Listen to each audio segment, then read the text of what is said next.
Good evening. Welcome to this evening's meeting of the Scrutiny Panel held on the 14th of February 2023.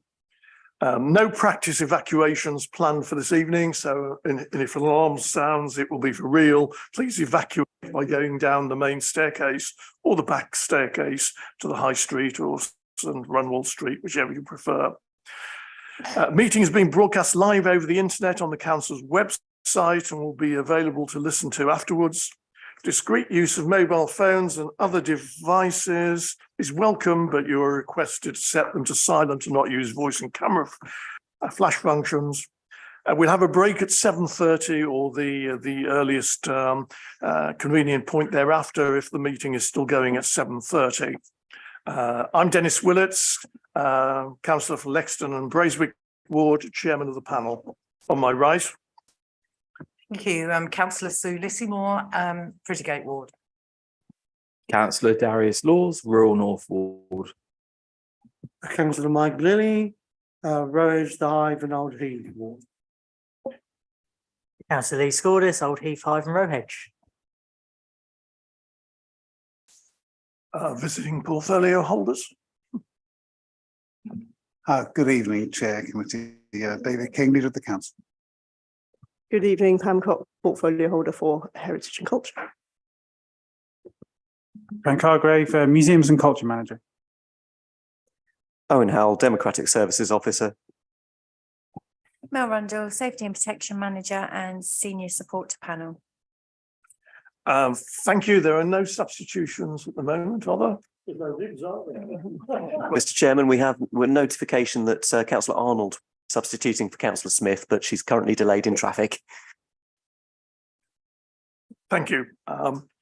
Urgent items, there are none. Declarations of interest. Any declarations, colleagues? No. Minutes of the meeting, a whole pack of them to sign, 13th of December, 16th of January and the 24th of January. Is it your wish that they be signed as a correct record of the meeting?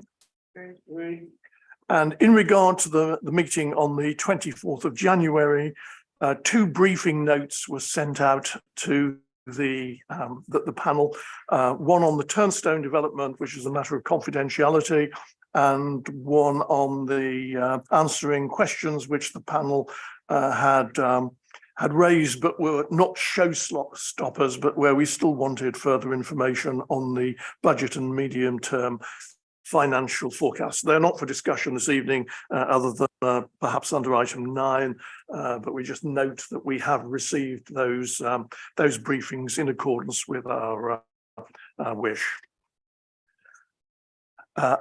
Item 6, General Have Your Say, and we have a Have Your Say speaker this evening.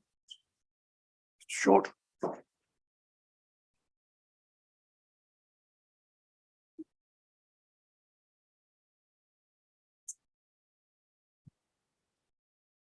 You're an old hand at this, so your microphone's already on. Normally we start timing when the red light goes on. You have 3 minutes, bell after 2 minutes.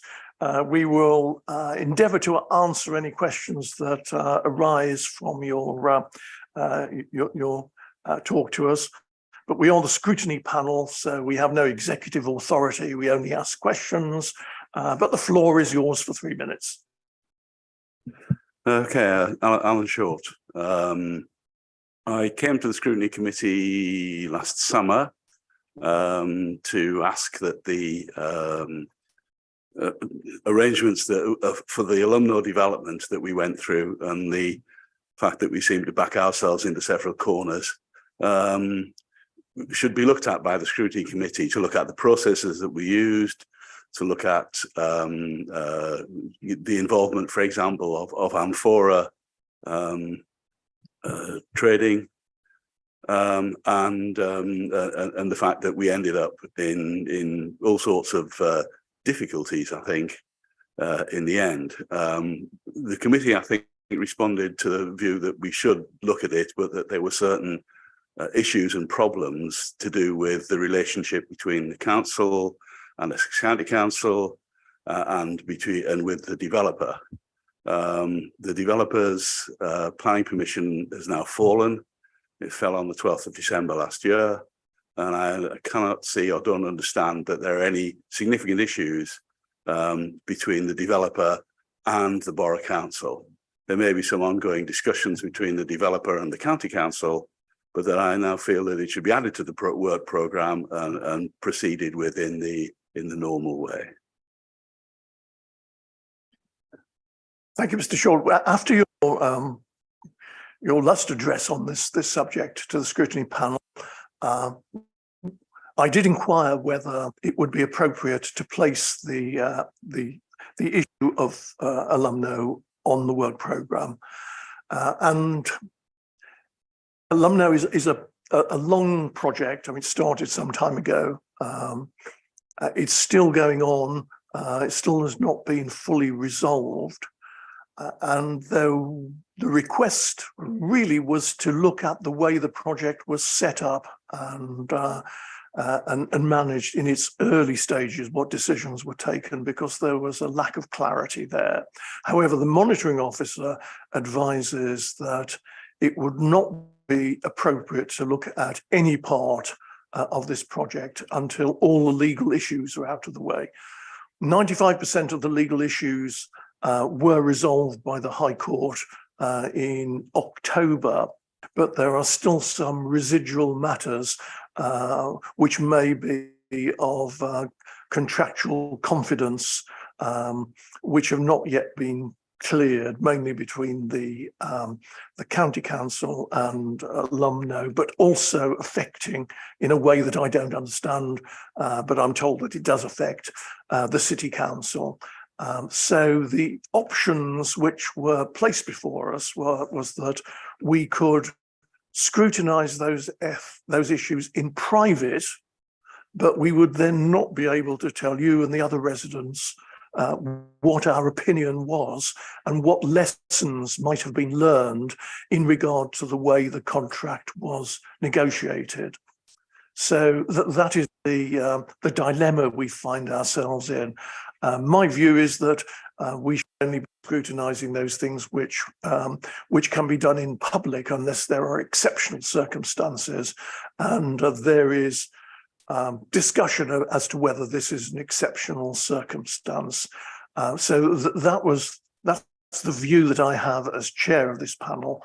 I don't know whether the leader wishes to add anything in addition to that, but I know that if we were to scrutinise this in closed session, not tell you what we had heard or done or what lessons had been learned, you would be particularly disappointed, and you would probably focus the guns which you'd focused on others on the scrutiny panel for not making known the lessons which were learned. Leader, is there anything you can add on this issue?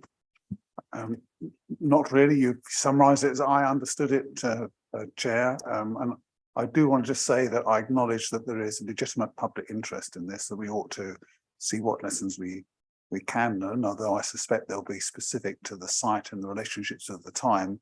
And we're doing our work in a much more joined up way with the County Council now.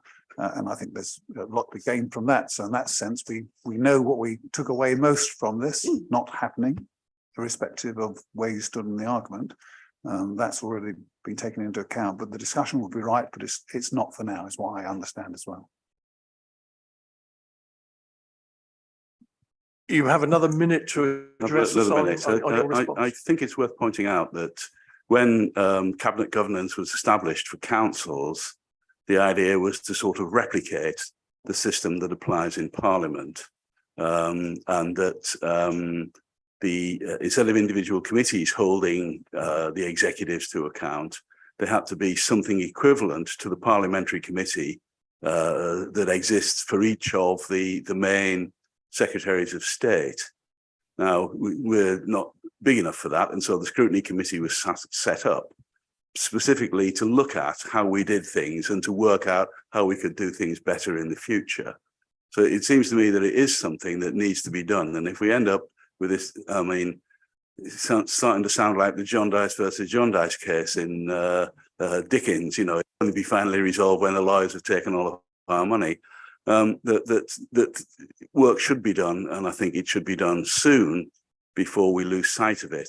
I mean, there were some significant issues which I could come to the committee in separate session and talk about. But anyway, that's my view. We will keep the matter under observation and advise you if there are any changes to the possibility. There was only one public speaker.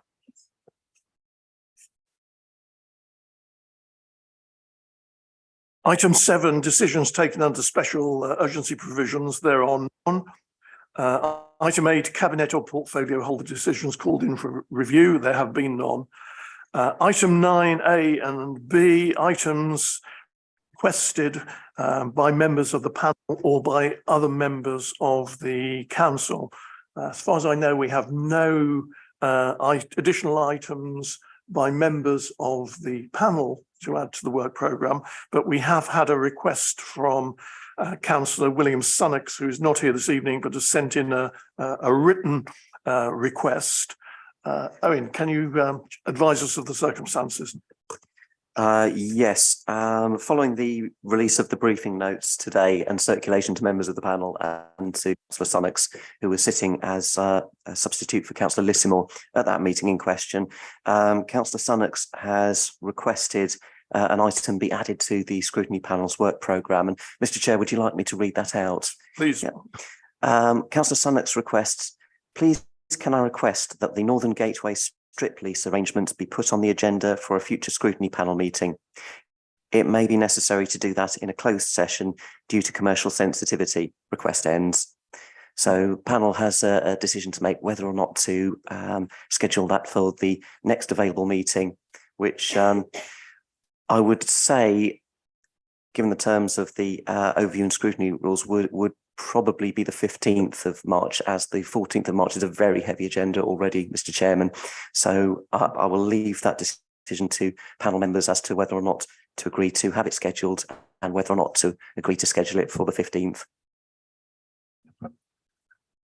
I think the request really goes back to the briefing note that was provided by Paul Cook on the Turnstone development in regard to the meeting on the 24th of January. I was certainly contacted by Councillor Sunnox, and his view was that there were certain aspects of the strip lease arrangement which may be of high operational risk to the council, and he wanted the opportunity to address those issues to the scrutiny panel. I don't envisage this would be a long matter, but nevertheless, if it does involve what he describes as high operational risk, then it might well be wise to just spend a few minutes at one of the next meetings. But clearly, this is a decision for the panel. Are there any views? Yes. Do we have any, I presume this will always stay sensitive, so we don't have any guidance at all as to when it will not be sensitive any longer?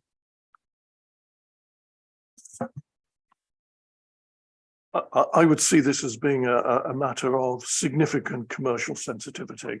And if it is the panel's wish that the matter be scrutinised, it would have to be done in closed session because of the nature of the agreements and the impact of risks on the agreement, which are impact of risks on the various component parts and signatories to the agreement. So there is no way this can be scrutinised in public. Thank you. Yes, I mean, I presume that was the answer. Then I would say yes. Let's bring it to the March meeting, and we can scrutinise it there. Thank you. Any other views, colleagues?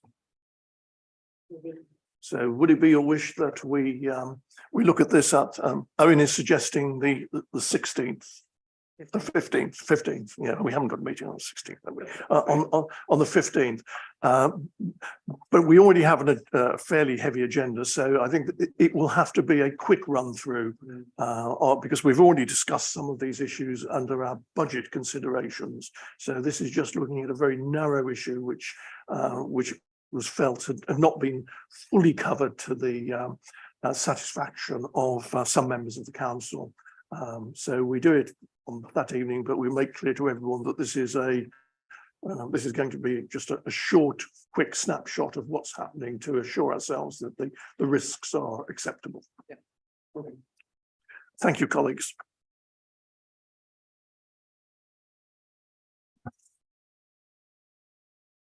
There were no other issues raised by members of the council other than that one. Thank you. That takes us on to item 10. Which is the guest appearance by the leader of the council, Councillor King. It was the wish of the scrutiny panel that during the course of the year, each portfolio holder, the leader as super portfolio holder, should visit us, give us a 5-minute presentation on the things that they personally have brought to the smooth operation of the council over the year during their almost year of tenure, and then some polite questioning from the members of the panel on their personal achievements. Councillor King, you're kicking off. Happy to be at your service, Chair. Thank you. I mean, it is good to see members here.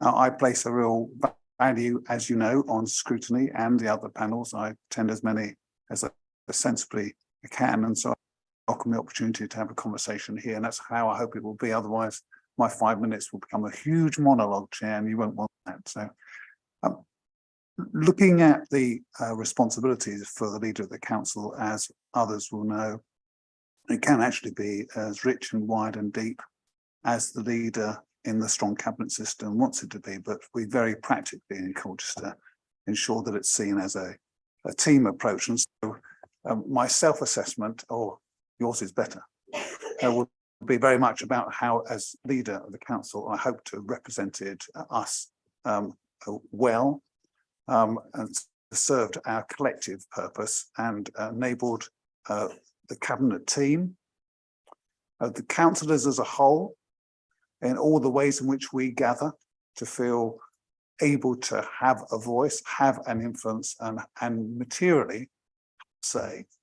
And so my self-judgment really starts with that. So the approach I took from the beginning was very much about a very long list of responsibilities, but very much about the approach in which they should be addressed as a team, as cross-party as possible, alive to the challenges of the day. And it seems a long time since May, I have to say, when we gathered after our usual annual romp. There's a conversation to have. We knew we had each year a budget shortfall, because that's for years past in different administrations, there's always been pressure and our officers have worked their way through it.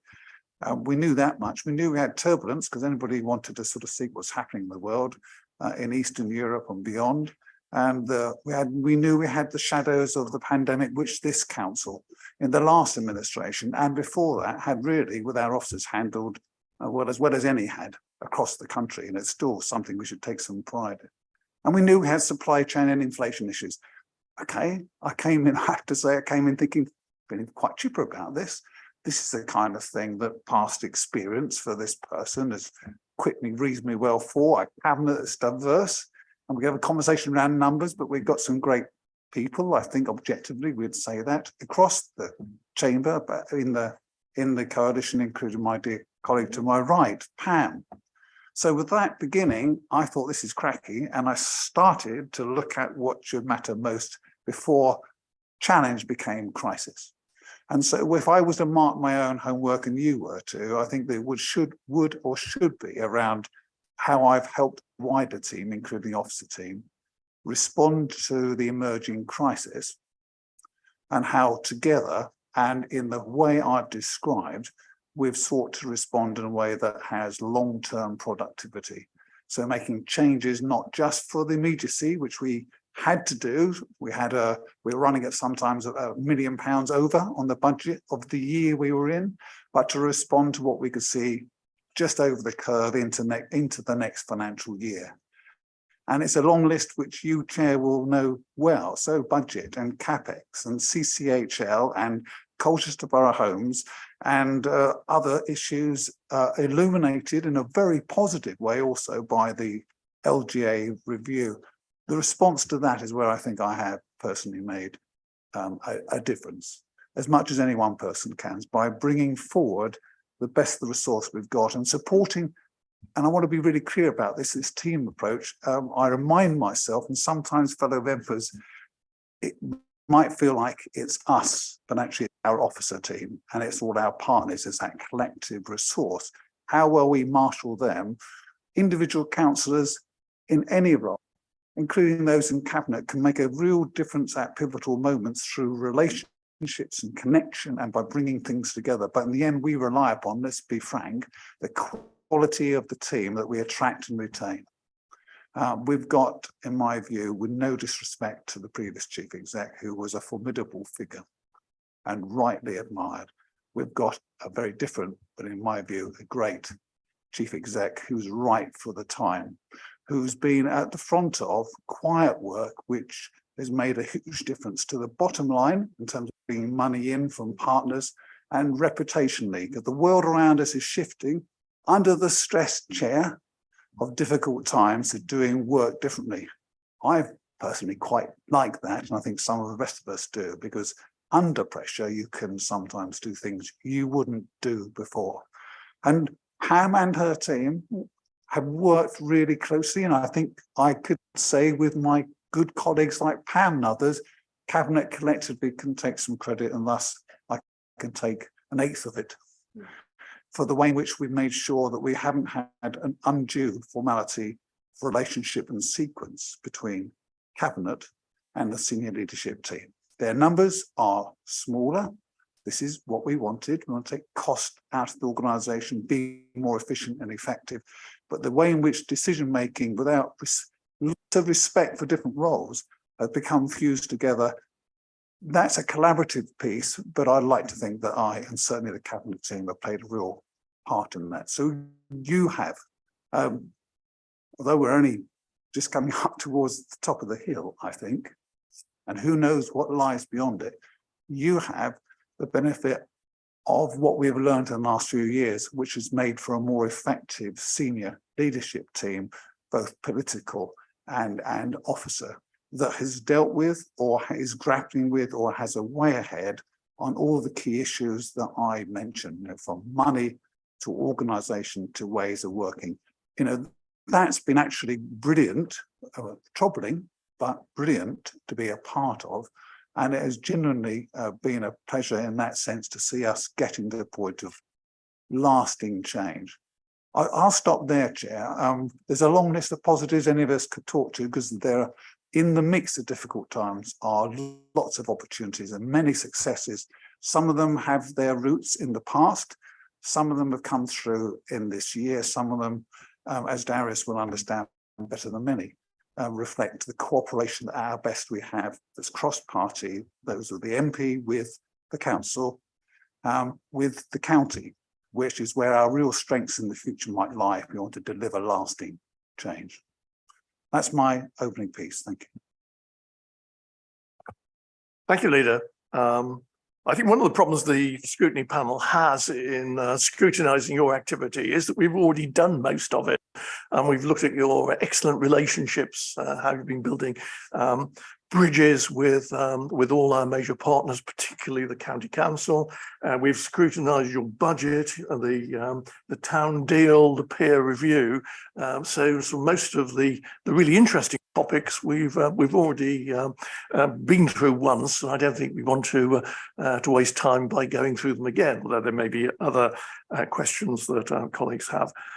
If I can ask questions about two areas. One is economic activity, because in your four key missions in your annual monitoring report, sort of developing skills and a resilient workforce is one of the areas where you said is, it's an essential foundation that has to be built to ensure the future prosperity of the budget, and there's nothing more important than the future prosperity of the budget. So if I ask 2 or 3 questions around that area to start off with. The first one is that less people in the borough seem to be working at the moment. Prior to COVID, 30% of the working age group had no job or were economically inactive, which seemed quite high. I wonder whether you have any views on how we're going to bring more of the people who are at the moment resting back into the economy of Colchester to ensure that it remains buoyant and vibrant. Thank you, Chair. I mean, that's a great question, and it's a philosophical discussion too about the nature of the changing workforce and the degree to which there are sufficient incentives for people to wish to work, or indeed to be sufficient help for people to be able to work. So, as you will understand, it's very complex. The ways in which the county, or indeed this council working together, can make a difference, in my personal view, are limited. These are social trends, and the responses to them have to be multifaceted. There are some things we can do, and in prospect, we can do something about it. So connectivity to opportunity is the big thing, awareness of it, and then the ability to get to it. Some of the work that we're doing with the 2 councils together on the town deal about making it easier for parts of the city, for people there to get in if their means are limited, to find it cheaper and easier to get into the town centre. I don't claim that that's a big change, but those small adjustments to lifestyle opportunities will help. Being a really good employer ourselves will really help. We deserve some credit for that. We work in the right way. We pay the right, painfully, we pay the right sums of money during the course of the year. We offer a model of opportunity. And I think that the way that we connect also with the voluntary sector is another way in which we are making sure that people do have a sense of possibility and hope, which is it's the mainspring for most activity and most human endeavour. So I think there's in small ways we can make an adjustment. Of course, in the bigger sense, and some of this is glacial, and then sometimes some of it happens inside a year, and the Levelling Up Fund is an example, finding opportunities to bring in business, to strengthen the business improvement district, that body that coordinates the thousands of businesses in and around the town centre. Those good relationships and those successes in securing investment, all of those in turn will have an effect upon opportunity. So one other, Pam's actually best placed to talk to this, which is the relationship with key institutions such as the university. Now, retaining, we would hope, wouldn't we, that those who go through that cycle of learning seek to work. But having more retention here in the city in itself will make for a stickiness around employment and opportunity. So I won't claim that I have anything more than that to offer, but I do think that we're doing the right things where we're able to do it as part of the wider government influence on people's behaviours and their sense of opportunity. If I could continue with the theme of long-term productivity and particularly developing skilled and resilient workforce in the city, the monitoring report shows that at the moment 37% of the working age population in Colchester have either a degree or an NVQ level 4 qualification. But that that lags behind the region, which is 39%, and the whole of Great Britain, which is 43.6%.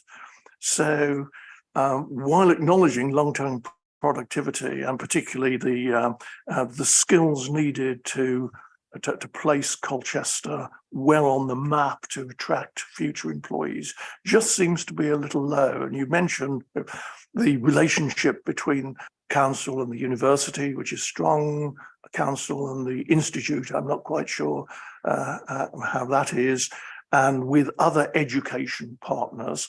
But do you see anything that the council and you as leader can do to ensure that we come up to the national average and overtake the national average for the higher qualifications, to ensure that we have the momentum, the skills momentum to actually achieve in your new strategic plan? Thank you, and again, hugely thoughtful. So the frank answer would be that in my personal view, we're doing those things that we can do built upon good relationships. And you mentioned the institute, and that is another, in my view, excellent relationship. And these things do matter. It matters again for retention, where people put their money, where these institutions are centered. You know, we tend, unless you go out when all the youngsters are sort of bowling you over on the way into Greggs or McDonald's, or somewhere even more interesting. You know, we can sometimes not understand the sheer volume of young people in and out of the city centre. Well, I think that's hugely encouraging. Influencing how many of them will take different courses, how many of them will take apprenticeships, that's much more difficult. But we do what we can. It's a mixture of encouragement and example, as I said before. We do have an economic development team, which many of you will know, who do some excellent work. When I look at that, it's the same great catcher where we are. It's great for establishing for investors what we might offer. That kind of attraction and our really successful record in drawing in investment, all of that will have an influence on opportunity, and all of that in turn will create a demand for skills to which our local institutions like the Institute are well placed to respond. But it would be wrong to suggest that where others have failed to make big differences, that we can, certainly in anything more than the long-term way I've described. But it does help, and we, as I say, we do set the right kind of example. I went to a great event on, I think it was Friday last week, our own apprenticeships acknowledgement, a ceremony, and that's that kind of whole celebration approach where people, young people, usually that's the case, are encouraged to learn, study, and to aspire for better. Well, setting an example is one of the things we can do, and we do it well. But do you think it's sustainable to have in our new strategic plan objectives for a high earning workforce and well qualified workforce when the academic or the midsection of the academic qualifications are some 5% behind the national average? Does the strategic plan, is it overreaching given the shortfall in degree and NVQ4 qualifications, which we presume are needed to make the borough power forward with new employers coming in and new opportunities? I turn it round the other way. I think that if we were not to acknowledge that we have a challenge here and were not to put it as important by its inclusion in the strategic plan, that would do a disservice to what we seek to be and what we can be, but over time. It's the sum of our economic activity which will make the difference, that will make the impact upon individual opportunity, including employment and apprenticeships. It's a gap you've acknowledged. We would all acknowledge it. The ways in which we address it, I've described, and I think rather than turn away from it and say, because this would be the effect, all too difficult, I think it's right that we remind ourselves to pay what attention we can to it with our partners in government, ensure that it remains important to us, and when we have the opportunities that we do so, because one such opportunity is really interesting and not easy, and that's devolution. There's not enough influence over the skills agenda locally. The sums of money that government provide to the system, one would have to say, as neutral as possible, do vary over time because policy and priorities changes. Colleges can, for example, be forgotten, and often would say they still are. But to the extent we've got influence over this, devolution conversations we're having with the county and others, which I am in favour of, are the ones in which we will get more of a handle on skills, on the monies that make it possible, the authority to do more locally. That could make, over time, a material difference. There is some evidence on that devolution debate, that some places that have had that extra authority have made a real difference to life chances, including the one we've just been talking about. Okay, picking up on the policies which affect those people who need better life chances. If we look at the areas of multiple deprivation in the city, you've put a lot of cash, with government cash, but I mean it's still being steered by the council into those areas. When we look at the indices of deprivation for, say, 2015 and the equivalent mapped indice for 2019, there is virtually no difference at all between the two maps. You have superintended the allocation of significant government money into the areas of the borough where there is multiple deprivation. What is your realistic view of the changes that it's going to make? When we print off the map for 2024, are we going to see any reduction in those long-seated areas of deprivation, or is the money being spent just window dressing and not going to have significant effect on people's lives? I think that the indices are going to lag the real life experience, but the real life experience is going to take some years to put into place. It is extraordinary to me, until I look at my own experience as a buyer in a past life, how long it takes to get things done. We're well on the way. We've got good people making it happen, investments of the kind you touch on, like into the heart of Greenstead. I have no doubt at all will make a material difference to the quality of life for people in that area. Other members around this table are well placed to make a judgment about that possibility. We will have to do it. We have to do it with the community in question, but the outlines I've seen, the intent of the plan and the intended outcomes are the kind that will make a difference. As I say, let's just start with that huge thing about health and happiness. And health and happiness induce energy for change in the person, in the family, and in the community. But this is complicated work. And the easiest thing to do will be, and I won't do it, to say that because we create new surroundings, that they in themselves are going to lead to a change. But they provide the opportunity, if we work with the communities in question, to sort of change aspects of life and change a feeling about life and what it could offer, and create a connectivity. Well, let's be frank, we could never do more of them for now. In assessing the multiple deprivation index, only less than 10%, 9.3% of the weighting is allocated to the quality of life issues. So I appreciate Heart of Grinstead is going to make a significant difference to the quality of life, but it's not going to make much change to the indices of multiple deprivation, given that income has 22%, employment has a weighting of 22%. So the programs which the council is pursuing, if they are quality of life targeted, they're not going to make much difference to the indices of deprivation. In fact, they're not going to make much difference to deprivation. They're just going to make it easier for people to live with deprivation rather than starting to eradicate deprivation. So do you not see, if we, 5 years' time, hopefully you might still be longest leader of the borough, in 5 years' time, would you expect to see those deprivation indices coming down, or will you just have happier people living in multiple deprivations? Thank you for the breakdown. I would have structured my answer slightly differently. If you'd given it to me, why should you?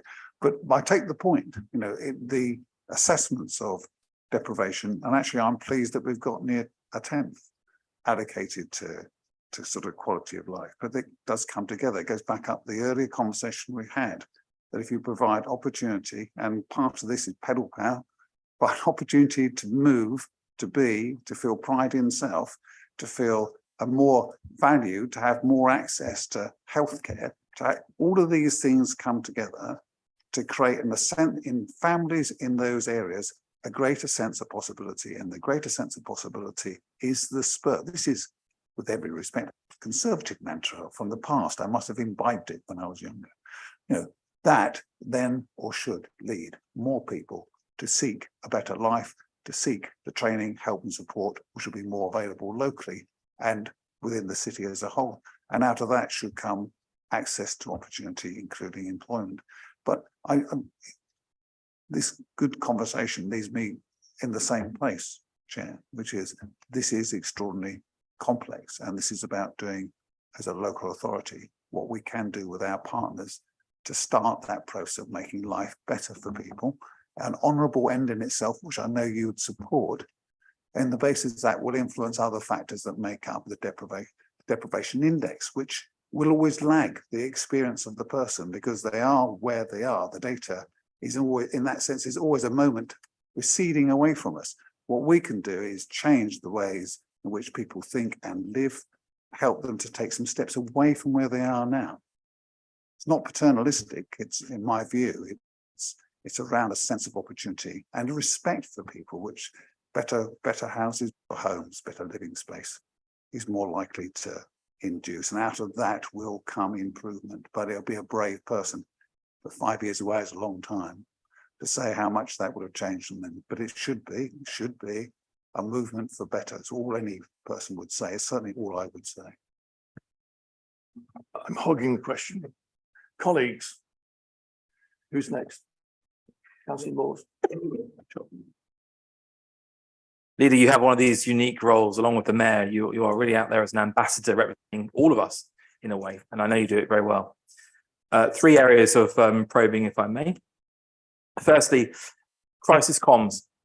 How confident are you that as members we are equipped should something bad happen? And I say that from relatively recent experience where there was an unfortunate incident up at the Holiday Inn where the refugees are staying at the moment. And I would like your thoughts on this one, because I think as community leaders, it's incumbent on all of us to ensure that we don't pour any petrol onto a small fire, and that we're equipped to deal with a corporate crisis comms for the borough. So grateful for your thoughts on that. Thank you, Darius. And I intend to go up there actually next week to have a look in person, because that will make real what I'm hearing from many different sources.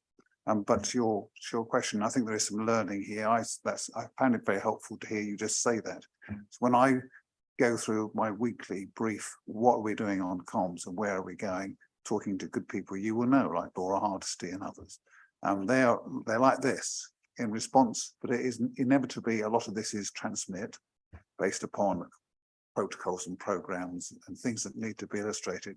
Crisis comms is always going to be a challenge by its nature, because there is the receipt information, its assessment, cross-check, and then what to do. But it's a really helpful reminder. I'll have this conversation with Laura and I will let you know whether we think we're on it. The implication is we might have done better. Is that right? Look, at the end of the day, stories travel so quickly now with social media.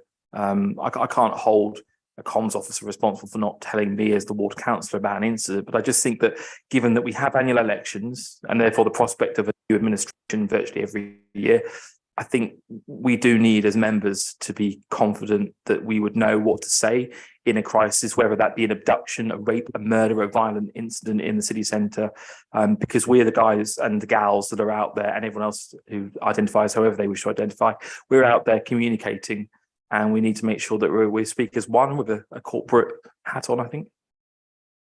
Thank you, Darius. I think that's really well put. And as you say it, I find myself thinking that sometimes I find out things when the Gazette rings. And I won't be the only one. So we can never do well enough, I guess. It's a great reinforcement. I'll pass it on to the team. Thank you. Two more areas of probing.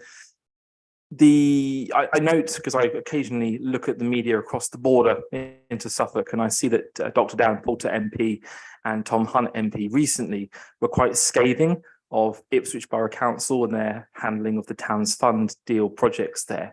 And I note in contrast here, we have very supportive members of Parliament at what's happening with specifically the Towns Fund projects here. Though there have been delays, I personally feel that I have an understanding that around some of the permissions and procurement challenges, and therefore some of the delays are legitimate.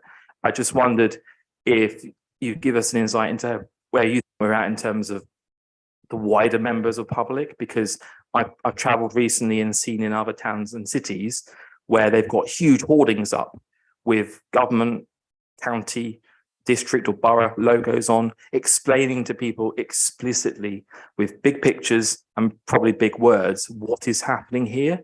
And at the moment, for example, I don't see that at St Nicholas Square. I don't see that at Holy Trinity. I don't see that at Jumbo.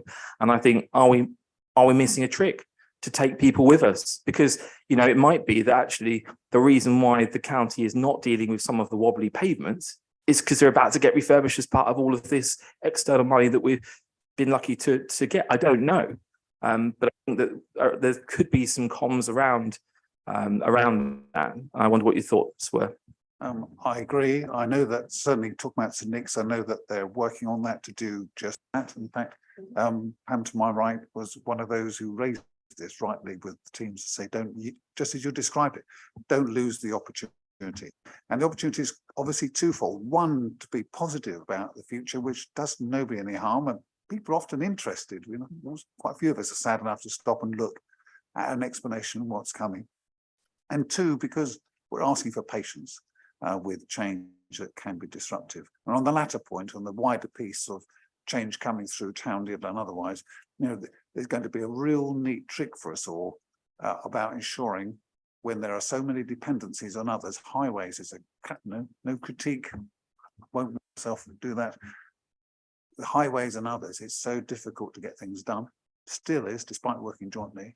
I talked to Councillor Lee Scott about this afternoon, and we're going to have a conversation, see if we can help other partners and colleagues to get a better decision-making process, so we have less of that rework, revisit.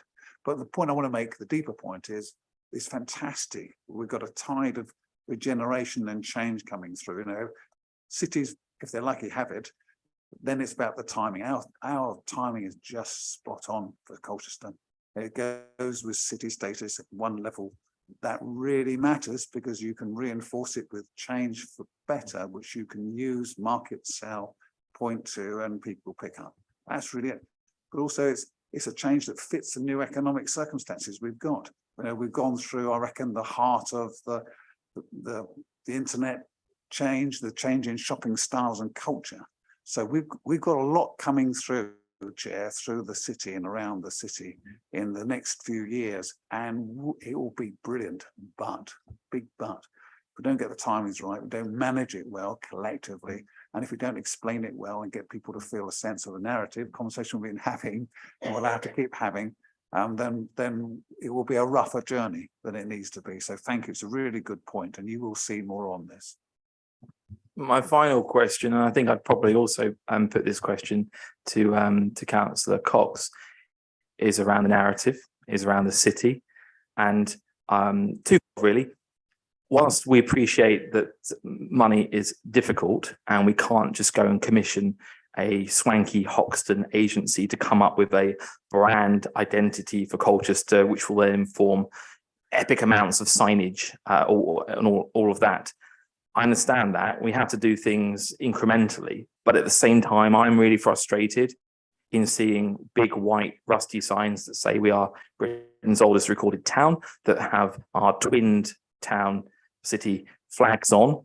We also have the purple signs up, which say Britain's first city, which don't have the twinning flags on, which I think is insulting and embarrassing. We need to rectify it urgently. I also think now, having looked at what's happened with the other 8 local authorities who become cities, and not all of them have done this, by the way, so I have to be honest about it, but Doncaster went with the City of Doncaster, and therefore the City of Doncaster Council. I look at where it's university, and they are the City of Lincoln, the City of Lincoln Council. And I know we talked about becoming the City of Colchester. Helpfully, Philip Crummy wrote a book called The City of Victory, didn't he? And I think that probably got me thinking that was a good way to go.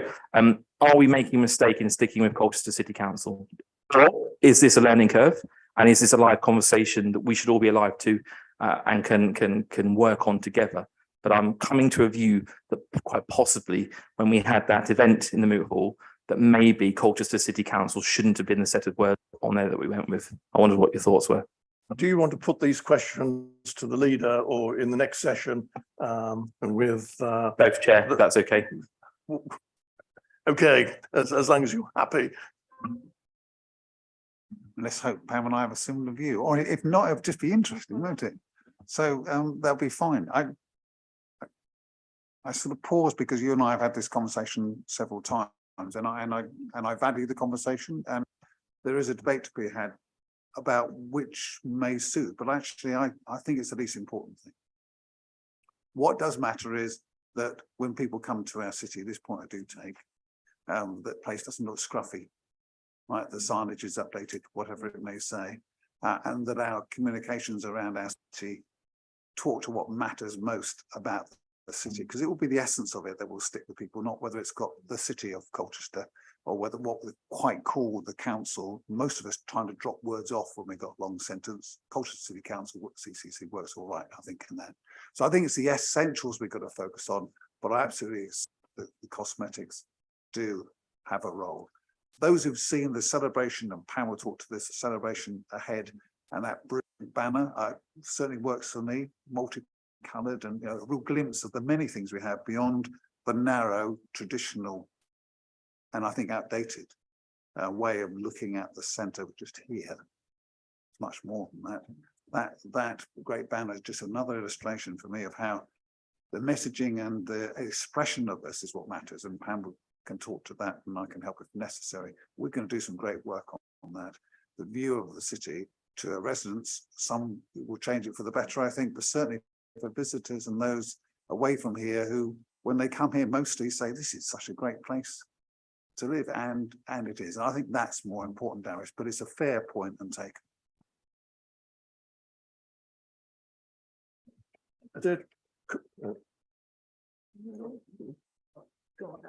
Councillor Scordis, you go next. Yeah.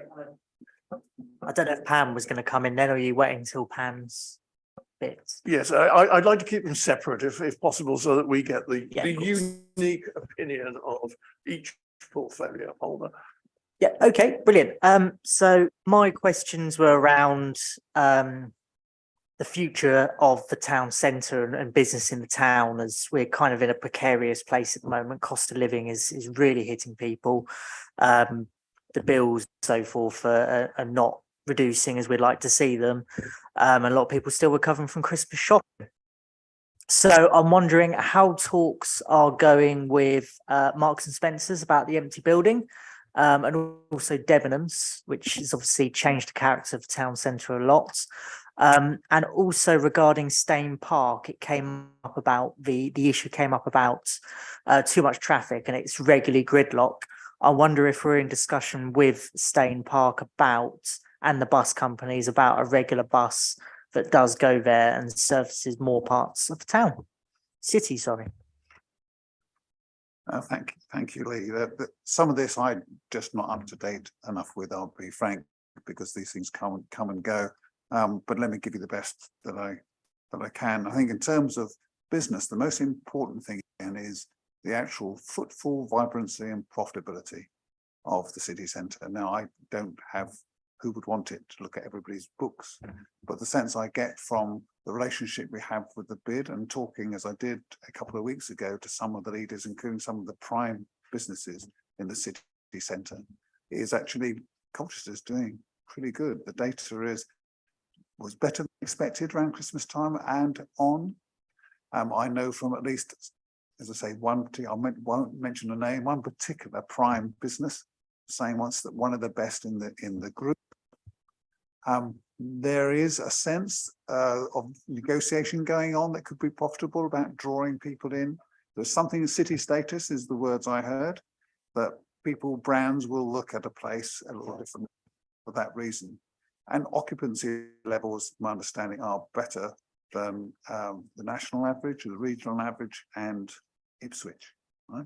Now, is that success? It's a very relative set of tests, and they're fleeting. But what I'm seeing on that, and that I also want to add in that sense of willingness and the business improvement district and our business leaders to speak up for the city as ambassadors, to work with each other as busy people, and to use the funds they collect and deploy them well to make this a visibly better place to sort of live and work in and to visit. All of those are really positive indicators. On the two specifics, I'm careful about it because some of this has got a commercial sensitivity, and as I say, my understanding might be a bit out of date, but I know that there are active conversations around what to do with Debenhams. I think there's less happening around, but there have been conversations around Marks and Spencers. So what I can only say that really, it's what I know. There is activity, there is interest, there is a relationship and a conversation, understand Marks and Spencers and the business side. I haven't been very influential with them, I have to say, about whether or not they'll open up a smaller store elsewhere. So if you put it all together, and then that bigger picture we talked about earlier about regeneration, on the edge of that happening, God, the accelerated scheme for St Nicholas, wouldn't that be good to see that? All that together gives me some real confidence. Your last point was about Staying Park. I'm aware, like you are, of the story, but that's all it is. I have had some conversations with some of the leadership there, because I want them to feel more included in a new sense of city, which cannot be any more about a city centre. We have to sort of see this in a 3 or 4 dimensional way, which it's, with every respect to Tracy here, Stanway and Tollgate and Stayne Park. It's Northern Gateway, it's this great set of jewels up and down and around the historic town centre. We have a conversation too about the university and the extraordinary number of people for whom that is a central hub. Lots of them, fortunately, flow this way. So we're in a change period, but we're connecting up, and I take some encouragement for that. And I have heard, and it's no more than a passing conversation, that one of those, what can we do to get on better and accept that new reality, includes looking at least the possibilities of some form of bus connectivity, but it's no more than a positive strand of conversation as far as I know.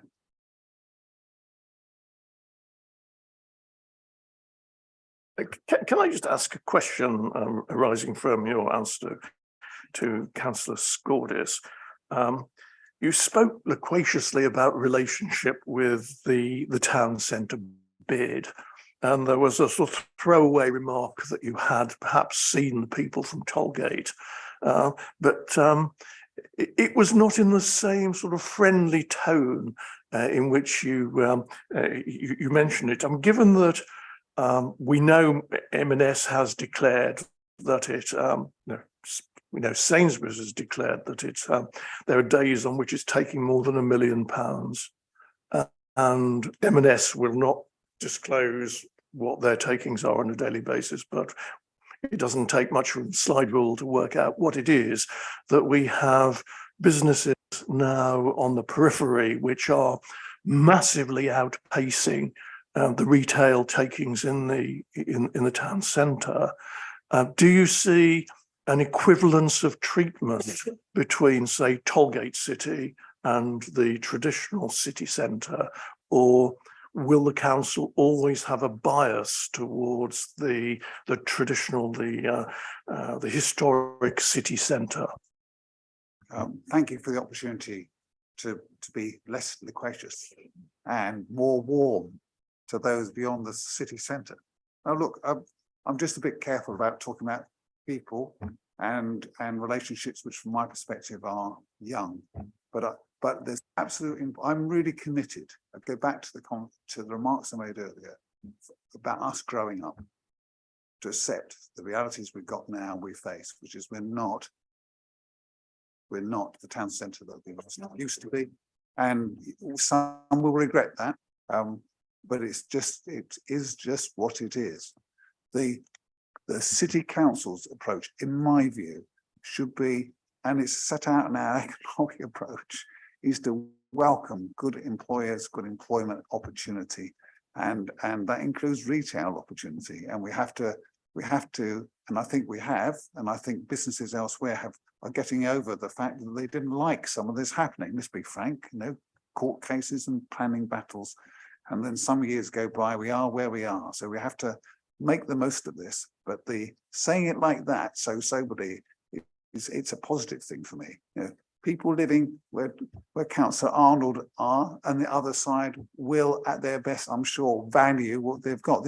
We've got to make it work as well as we can. The council's got to be even-handed, open to investment wherever it may come, and absolutely to have a respectful relationship with all parts of this multi-centred city of Colchester. I'm obviously not excluding towns and villages, but in the sense of retail and the way we think about it, no, we have to do this in the right way. And there's a learning which I think everybody's ready to acknowledge can now be absorbed, and we'll be better together.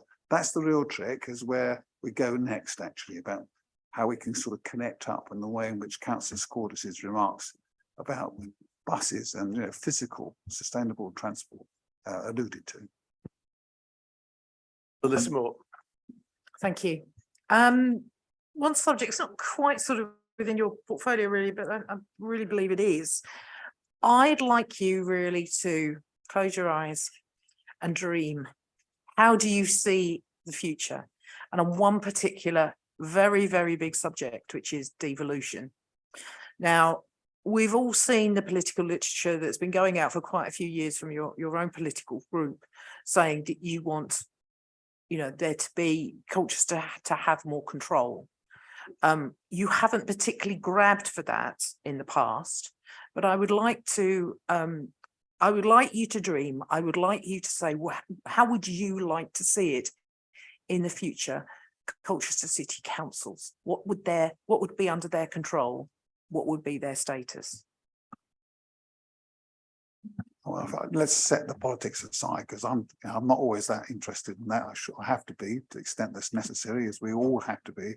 The opportunity to dream, Sue, we really ought to go off somewhere and recline together and just see where that will take us, he says. I'm careful about this because I like to provide a view about something that we can make happen. And but if you allow me to call it a practical dream, so it would be that we build on what we're doing now. My approach to devolution, when I sat in Chelmsford City conference room, twice as big as this and all the rest that follows, with fellow leaders and chief execs and others, has been let's map what we do well and build from that. And the last few months under Councillor Bentley's leadership, I think we made real progress in mapping the possibilities. So my approach to devolution has to acknowledge what the possibilities will be. And the possibilities will be, depending on the level, for those listening, must be at least 3 out there, whether we have a directly elected mayor or not, but depending on the level we settle on across Greater Essex, we could have material extra funds. They're not life-changing, but they will make a difference over 10, 20, 30 years. We will have opportunities to influence, which I often think are the better ways of looking at devolution. And we will have access to more authority over decision-making inside the county.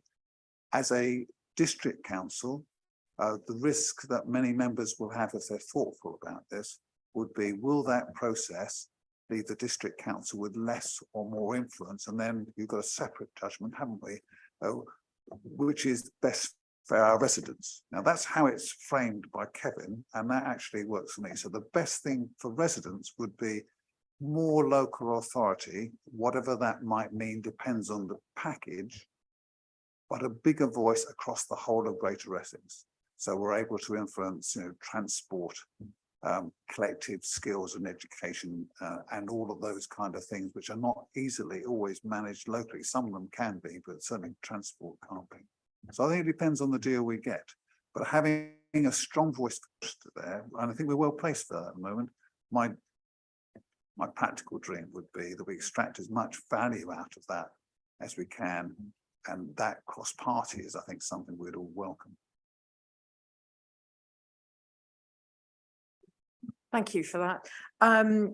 Different subject now, but having touched upon a number of times actually. I thought leading up to this meeting, what do I feel has worked in the past, coming up to now to a year, under your leadership, and what hasn't? It's always easy, of course, to look at the ones that haven't. But considering what my colleague, Councillor Law, has said tonight as well, I definitely feel that what has deteriorated in this council since May is communication.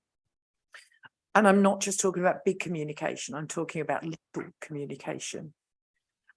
And I have a feeling that we've got to the stage now where, in my honest opinion, officers are picking up on a lack of communication. And we as councillors are not getting to see the full picture as perhaps we did a year ago. So I just wondered if you felt that that was something that you had seen in the past year, something that you feel is important, and something, what do you think you could do to change that, to bring it back to where it was, to bring it back to it being the number one issue that we particularly as councillors, that we can pass on to our residents.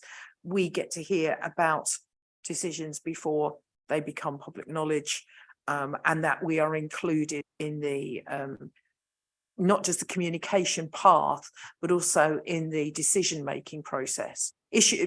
For example, things are happening in our own wards that we're not being asked about. They just suddenly appear. And I really feel that the communication has gone down in the last year. No, thank you, Sue. I take it exactly as you've said. And on the same basis as the earlier answer, I'm not interested in the politics on this. So I'll approach it on that basis. I don't take it as a criticism. I take it as your lived experience. You're seeing less that matters. And I know, if Councillor Arnold won't mind me saying so, I know that there have been issues in Stanway from some councillors' perspectives about decisions made by officers, which they then find out about rather than have a consultation about. Now that's if that's happening more than very occasionally, then that's a cause of regret for me, and it would be for the chief executive, who is very clear about reminding officers the need to ensure that there is that local consultation. Section 106 decisions are a classic illustration. In terms of, if I could just go back a bit, in terms of, from my perspective, I only glimpse this when people come to me and say there's a problem and they're not getting an answer or response for, and I will devote some time and attention to it. But in the round, I think actually, so I would say that this administration has been particularly open, open-doored. I've spent personal time talking to senior colleagues in other parties and given a very open door to suggestions and ideas. So I think that I'd score us well, if I can say so. I won't make the comparison, but I think we scored well on there. I absolutely accept I do see some signs. It's a response to pressures on officers, or whether they need, to be frank, some helpful reminders of good practice. There's a conversation we had about that, but I will take that away. I do take that seriously, but we work at the comms. I'm always disappointed if we fall a little short. We will occasionally, for sure, But there is something I think that, I'm happy to take offline with you, Sue, as well. Thank you. Can I just ask them what you believe the way forward is? I agree with you that officers are under pressure, increased pressure. However, that shouldn't mean that we lose the consultation process, especially as I say, as councillors, and then to pass on to residents. I can give you an example. A gate has been erected at a local playing field. No one was asked, the residents weren't asked, councillors weren't asked. It suddenly appeared one night. It's put in the wrong place. It's bright yellow. It looks hideous. And the residents contacted us and said, what was that? And we said, what's what? It's not good for us. And it's certainly not good for our residents. If that had been communicated to either us as councillors or to residents, we could have said, actually, if you put it just here rather than here, it will work better, and let's paint it green. Let's not have it bright, that's the sort of communication. It causes more work in the long term. It really does. So what do you feel that you can do going forward as the leader, as the head of all this, to try and ensure that happens as little as possible? Well, first of all, thank you for the illustration. There is nothing too small not to matter. And there's one thing we have in common, don't we? We're all members. We know what it's like to have somebody say, why has this happened? Or to find out yourself. And then to say, I don't understand the background or feel blindsided. That's true for any decision making that affects us. As I say, corporately, I think I score us well on the bigger stuff where we can have an influence. But I'm hearing your tale, I completely get it. So to your question, what I will do is talk to the chief executive about this, as I have done.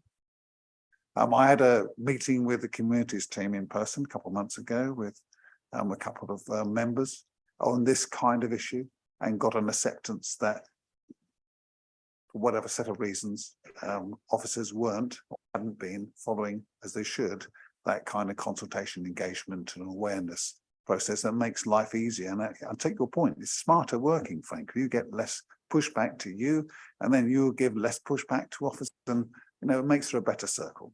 So I will take away the issue, and I will come back to you personally.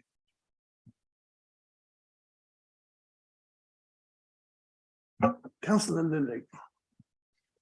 Thanks. I was actually going to start about the Socialist Republic of Rowhedge and how we really talk about really devolution, and one day that will be we break away from everybody. Thank you very much. No more precept and all that sort of nonsense. We'll spend our money on our own areas, but one day you never know. But I have to touch on what Councillor Lismore said and communications within the council, and I find exactly the same. I'm fed up reading about decisions made in the paper. They come around late. Decisions are made really that have no consultation or anything. But the one disappointing one was Friday. I had a call from a Gazette reporter. I was out doing a speed watch along Abbots Road actually, and he asked me about what's happening with the Hive task group. So I have no idea what's happening in the task group. Hasn't met for 2-3 months. We don't know what's going on. We have £50,000 in the pot. It flooded again. Residents phone up. What can we say? We don't know what's going on. And then Councillor Scordis has emailed one of the officers today, and lo and behold, there is work been going on. Quite amazing. I told the Gazette that we've been negligent and everything. Nothing's happening, and yet there is work going on at the Hive. 3 actions they're taken, but we don't know. We're the ward councillors. We're on the task group, but nothing whatsoever. And that is poor communication, David. And we have mentioned it before in the past. If you remember, where officers have failed to turn up to the task group meeting as such. So it must improve greatly. It must do. Just keep us informed. It's annoying. I mean, I don't mind spouting off to the newspapers about everything. They love. But I was incredibly annoyed about it, and to find that we're going, great, it's doing some, but we still really haven't addressed the issues of the flooding and such as going on. So yeah, that could come be much better improved, I believe. But anyway, I'll go back to the positive side of the town centre, and we talk about the ask your opinions about what's going to happen in Stone Park, and we were always scared of what was going to happen when people moved to Stone Park instead of coming to Colchester. And one of the other things that we were worried about was permitted development. If you remember that we thought all the empty shops would go the way of being homes, so they're killing off more retail and that. But I'd just like to get his opinion on this, and that when you look at the town centre now, and look at the fact that it was so packed over Christmas, all you have to do is walk uptown. The buses are packed, the car parks are doing really well, the town was packed as well. But most importantly, I saw and was quite amazed that Rolex has opened a shop up in the high street. And one thing I looked in the window and thought, wow, one day perhaps I don't think I could afford the drapes on the Rolex shop. I made some inquiries. Why did Rolex come to Colchester? Where, according to social media, a marvellous Twitter and everything, Colchester's dead, it's dying, it's rubbish, there's nothing there. Why do people even bother getting up? Blah, blah, blah, the doomsayers. But I did ask, why did Rolex come to Colchester? They did their market research and they found it had a very positive response back to its research.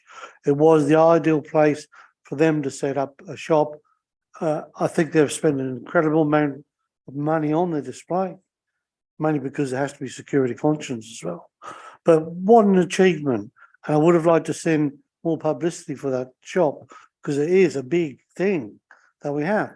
But I'd just like his opinion about where we were a couple of years ago, where we talked about, because I was involved in planning, of how scared we were about PD, but I don't think it's materialised as much. I think it's turned the other way. And I think that we are coming back and having more retail in town. And it's a positive thing that Colchester has got. And it's much better when you read about what's happening in Ipswich and Chelmsford. And yeah, I'd just like his opinion of where he thinks we are with PD and how retail has held its head, I think.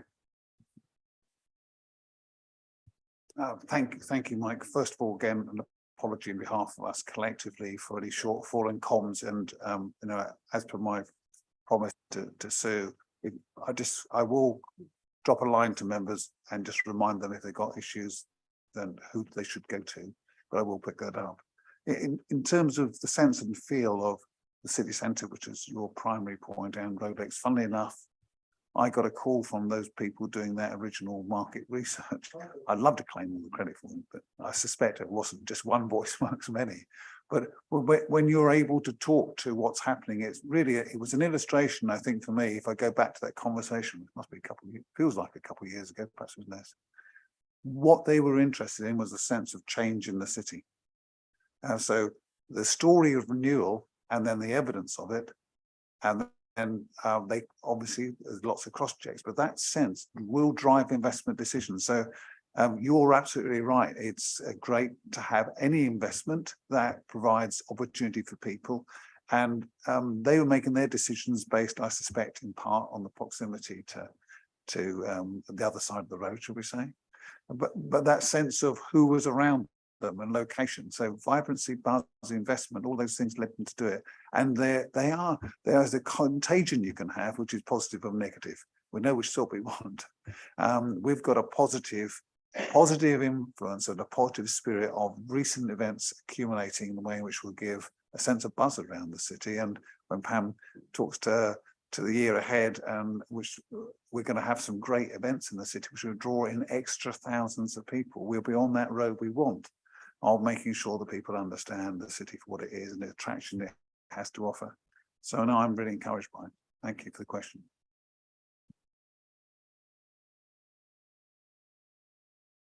Councillor Arnold, you haven't spoken. Have you any questions to the leader? No, no.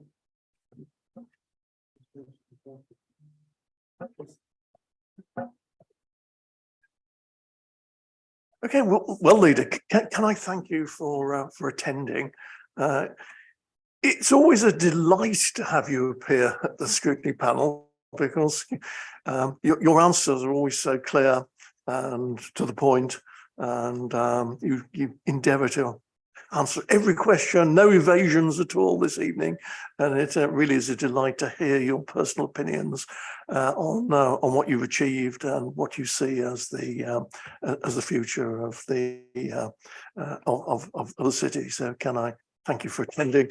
I don't think there are any recommendations that we have out other than a recommendation Train him up. Yeah. of thanks. It's just great to have a leader who is so open and clear about where we should be going. So thank you very much for attending. Thank you very much, and I really appreciate the conversation. Yeah.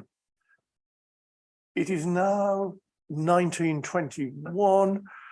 We come up for.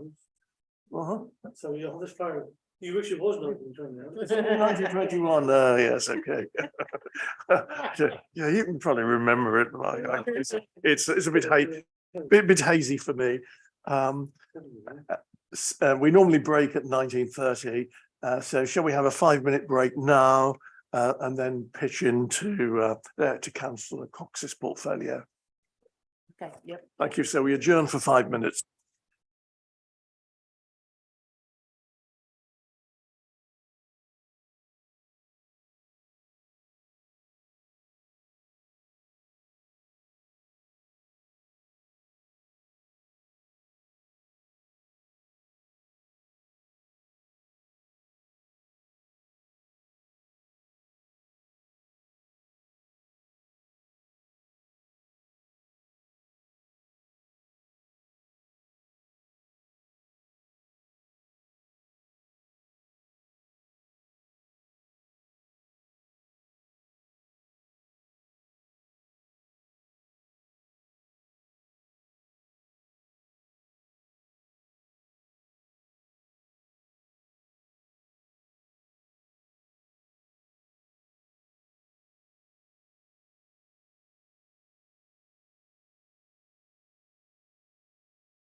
Okay, order.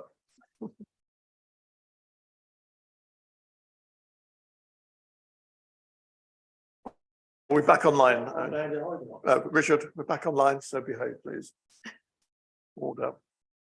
So we now move on to item 12 of the agenda for today, which is a presentation by Councillor Cox, portfolio holder for culture and heritage.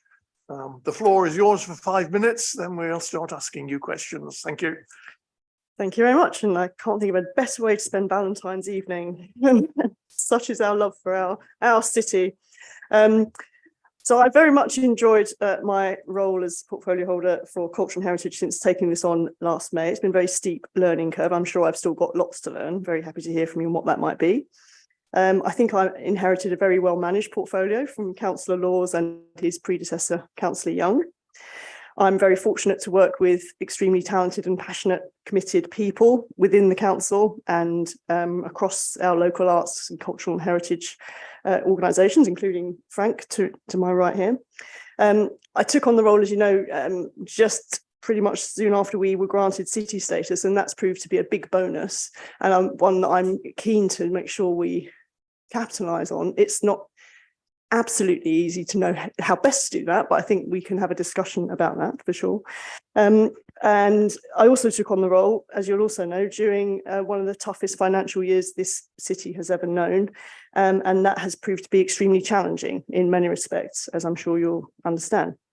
But I think personally, I bring quite a fresh view to this because I'm quite new to this game, as you know, but I've been a long-term resident of the town. I've been a parent in the town. I've hosted visitors in the town, so I'm very keen to see what it has to offer to visitors and others. And of course, I'm an academic at the university, and I think that's brought another perspective. So the starting point for my activities in the portfolio have been the cultural strategy, the cultural strategy, which was signed off by full council last March. And I see it as my job to help to implement that to the best of my ability. Now so it's not up to me to reinvent the wheel here. I'm looking at that strategy. That was a product of extensive engagement with the counterculture consultancy and significant input from my predecessors and others. And just a reminder of the 4 headlines from that strategy. It's number 1, to build a collaborative cultural sector on asset-based development principles. That is secondly, relevant and accessible to residents. That thirdly, nurtures local creative talent and builds a pipeline of talent, both into the performing and cultural arts, but also the management of those areas as well. And that finally supports innovation and growth of resilience in the cultural sector. So the 4 planks that you absolutely could not disagree with. Now that strategy draws on and is powered by other interleaving strategies. So one of the learning curves for me was being across several moving strategies. I'm used to that in the university setting, but in this setting, just getting to grips with that has been very interesting. So the town deal, the city centre master plan, and I'm on the members steering committee for that. And that's particularly interesting in the way, for me, that links to heritage-linked public realm projects like St Nicholas Square, which we've talked about. The levelling up funding, which we've just recently received St Botolph's, that's informing the cultural strategy implementation. Ongoing thinking around the legacy around city status. And a couple of our wider economic strategy, of course, is very heavily linked to tourism, footfall, culture as a destination in its various centres.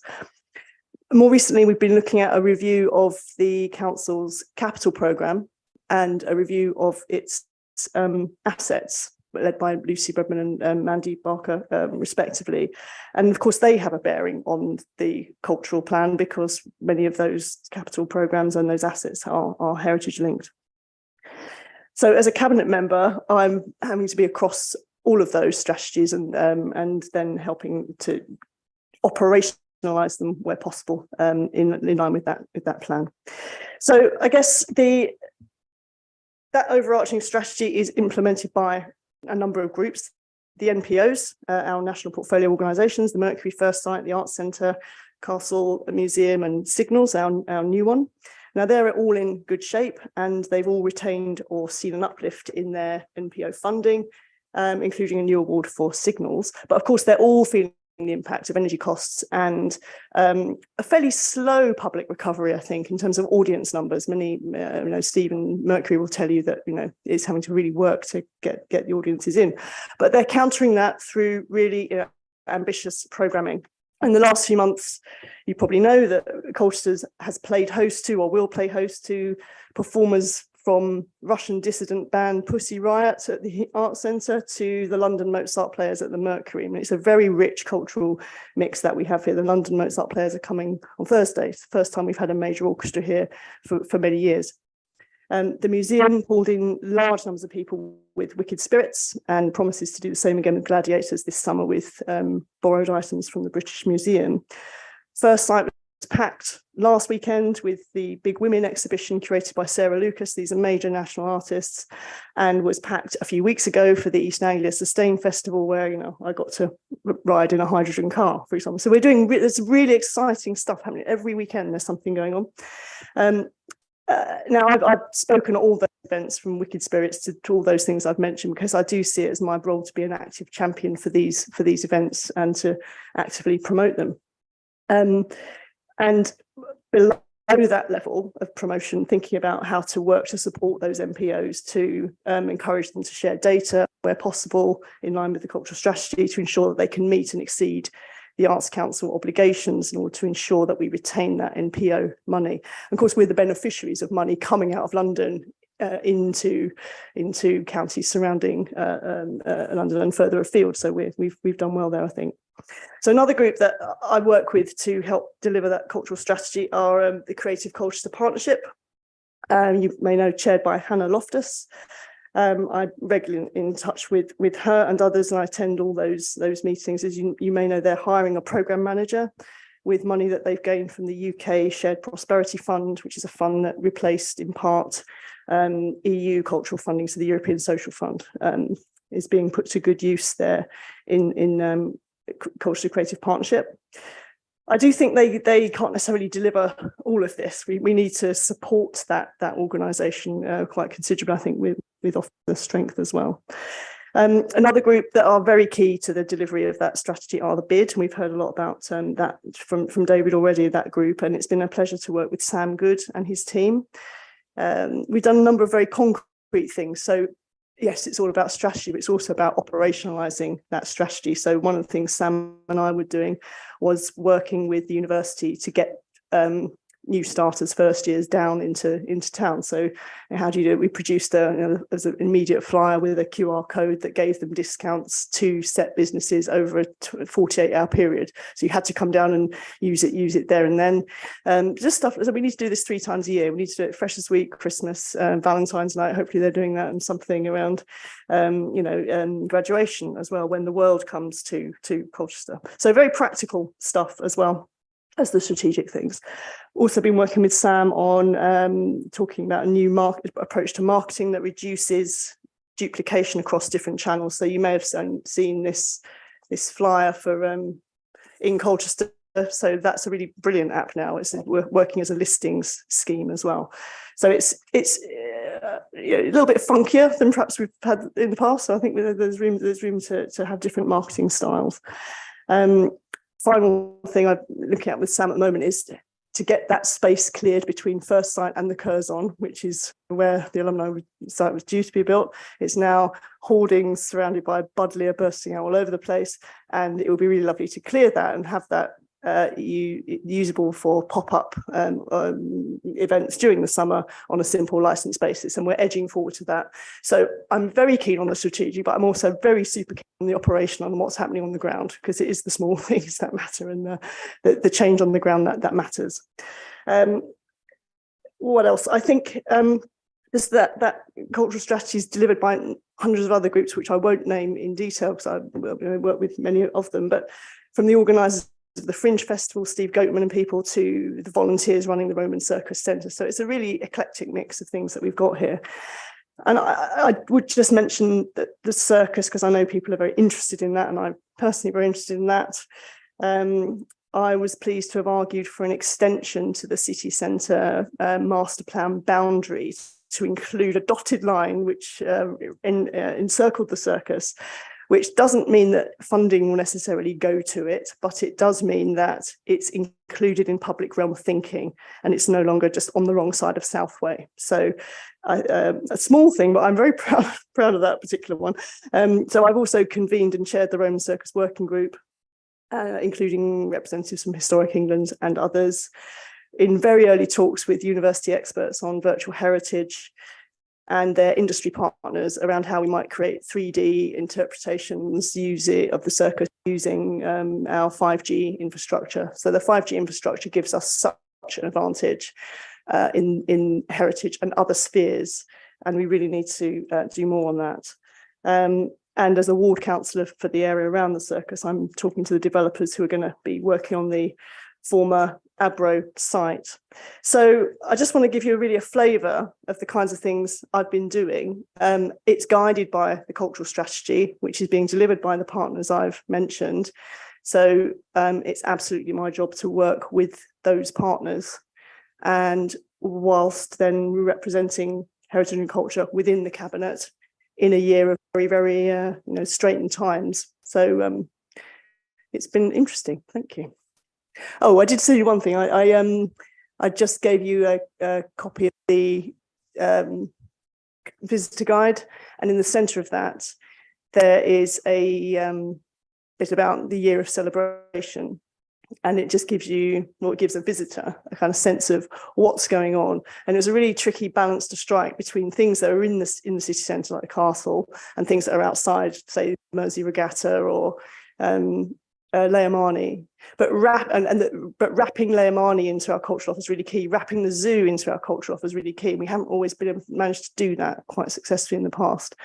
And then visitors can then click on something and they'll see other items in that program, because it's an expanding program. But if you want looking for some concrete evidence of what's going on, there is one. Okay.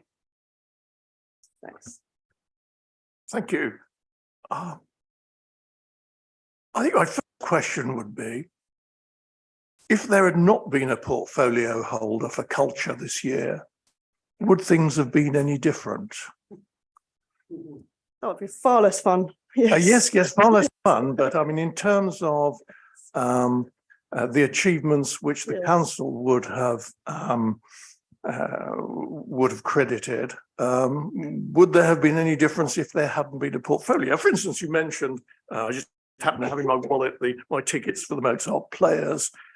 Steve Mannix would have organised it, Roman River would have financed him, and I couldn't quite understand what you had brought to the party as the portfolio holder. What have you changed? What of your ideas have you overlaid, as opposed to the officers getting on with their job and delivering many of the things we very much appreciate in terms of the performing arts when they have visited us in previous years? And I just had difficulty from your presentation sorting out.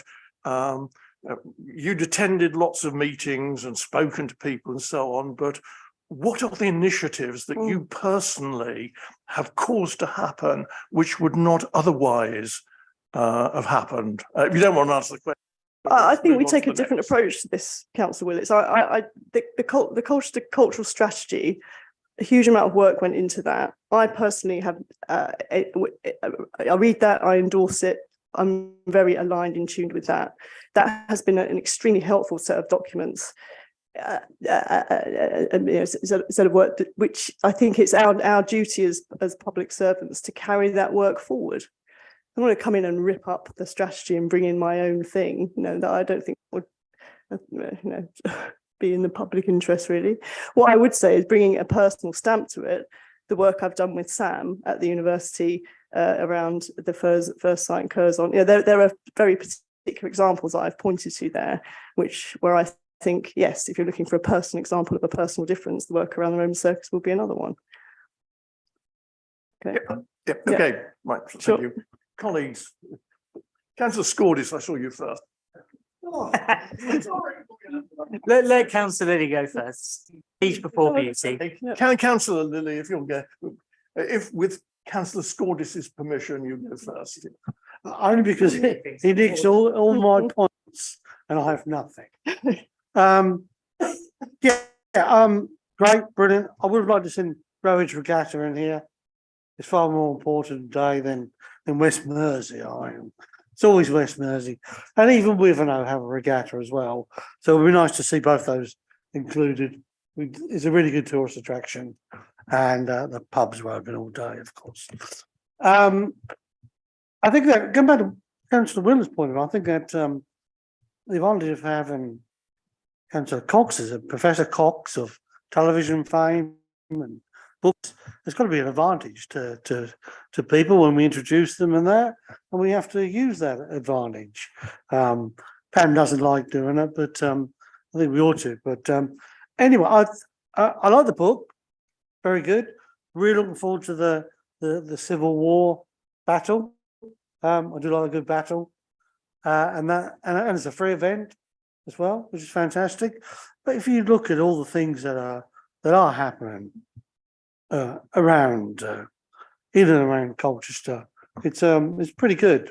It really is. I always like Galway's my favourite city to visit.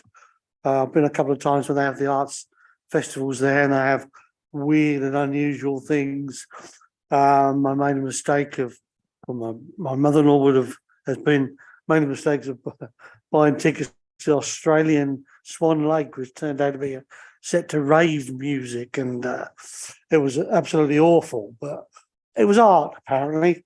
But no, I think it looks really great, and it's fantastic. Apart from Mozart, which I don't go to, I am going to see a strange band at the Art Centre on Saturday, Hedges, which they all dress up in weird costumes, and it's linked to Mother Earth and all that kind of stuff. So better than Mozart, I think. But I'd just like to ask the question that as we have city status, how do you think it's impacted onto the cultural strategy? Has it changed and made a change, or has it changed? Thanks, Mike. And we're very happy to add Rowhedge and Wivenhoe Regatta to the year of celebration. Absolutely no problem. It's in that centre bold thing, you can only put so much material, but yes, very happy to add that in. And just as you think about the Mozart concert that's going on, just coming back to Councillor Willett's point, actually, so that was happening, you're right, but in conversations about how we might then use the programme of that event to promote city status, that happened. So there's now an insert in the programme which wouldn't have happened about the wider events going on, and further conversations about wouldn't it be amazing to have, for example, a residency for the London Mozart players where they could come 2 or 3 times a year, and you could build up then an audience for classical music along with the Leomani summer opera, and then you build up an evidence base for a demand for potentially a concert hall, for example, if that was your bag. That's the kind of thing I would bring to it. It's a kind of convening power and a kind of incorrigible multiplier, kind of maximizer kind of instinct, not just to have one concert but to get 3 out of it and then another 5 the next year. Okay, take that point. What have you done to start establishing a residency for the Mozart players? So has a plan been put forward? This was a conversation that happened last week or the week before that, and this, look, you're a Conservative, you believe in asset-based community development, you don't think the council is going to do this, elected council is going to do this. It's our job, isn't it, to work with the people concerned to see, okay, what's going to work best for the Mercury, what's going to work best for the Roman River team, what's going to work best for the Mercury, for the LNP, and to encourage and facilitate that discussion. Thought you'd love that. that's what it's about. I think you have to see what Scrutiny is doing. We are asking questions to find out what you are doing with your portfolio. You're not asking me questions about what I would do with the Mozart players. And you mentioned the residency for the Mozart players or a similar organisation. So it's a natural question to say, well, okay, what are you doing to make that happen over the course of the year? You're sitting next to the leader, Yeah. has an infinite amount of cash to spend. Will you be addressing this as one of your issues, or are you just going to mention it and move on and do nothing? No. I'm mentioning it because it came up because this concert's happening, and because talking in the context of city status, what else could we do with this? And this was one of the ideas that's come up, and one of the ideas I will be pursuing among others. Yeah, for sure.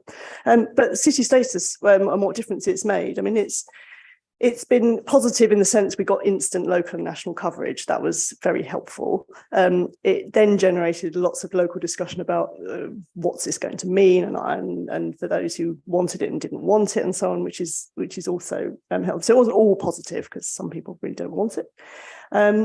I think, but one of the things it's done, it's allowed us to take our existing cultural arts tourist offer and amplify it in the ways I've just described, like through this visitor guide, through the branding and digital and physical, and it's had that sort of sense of people feeling they need to raise their game because we're a city. So, and that's, you can't quite, it's quite intangible, that you know, economists might call an intangible asset, but there's something about that sense of pride and confidence that comes with city status that is beginning to, I think, bear fruit.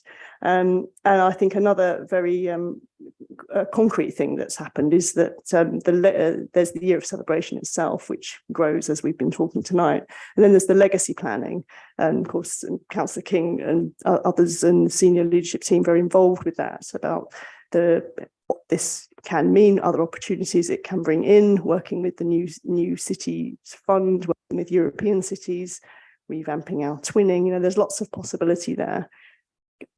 There's a plan afoot for a city summit sometime in the summer to bring in lots of interested parties to have a wider discussion of this and where we want that to take us. So I think it's have a very positive impact on the portfolio as a whole, I would say.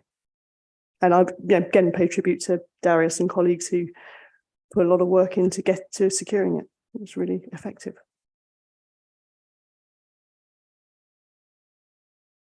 Want me to go? Yes. Oh, no. Yeah, it was. Yeah. Okay. Well, some of you interrupted. No, this is. Yeah. As long as you're happy with the answer. I'm happy. You're happy. Good. Okay. Councillor Scottish. I've got quite a few questions. Do you want me to ask them all in one and you go through them, or?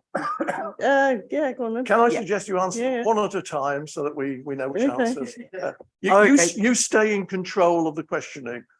Lovely, thank you, Chair. So the first one is on KPIs. So what methodology are we using to look at success, and what do we think success looks like for our tourism?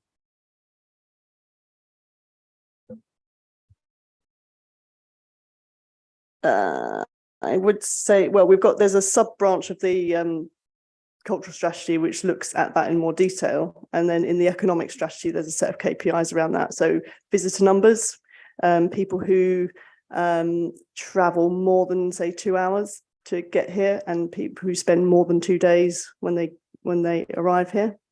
Those are very concrete things that you can measure. This is where the data collection and sharing by the MPOs in particular is really helpful to us. So and it'd be really actually helpful to have some thoughts from you about other KPIs we might use there. Yeah, but that will be some of them, because you have to try and evaluate and capture the impact of these of this growth and intervention that we're suggesting. Yeah. Of course. I mean, an idea just top of my head. Mhm. You could look at reviews on TripAdvisor, for example. The team they may be doing that already, but and even Google, because you can Google obviously and do reviews. So I think that would be really positive. Second one is on the visitors centre. Now, have we looked at where this is, and do we think it's the right place? Because for me, and I think a lot of other councils, we've always found that it's very hidden away.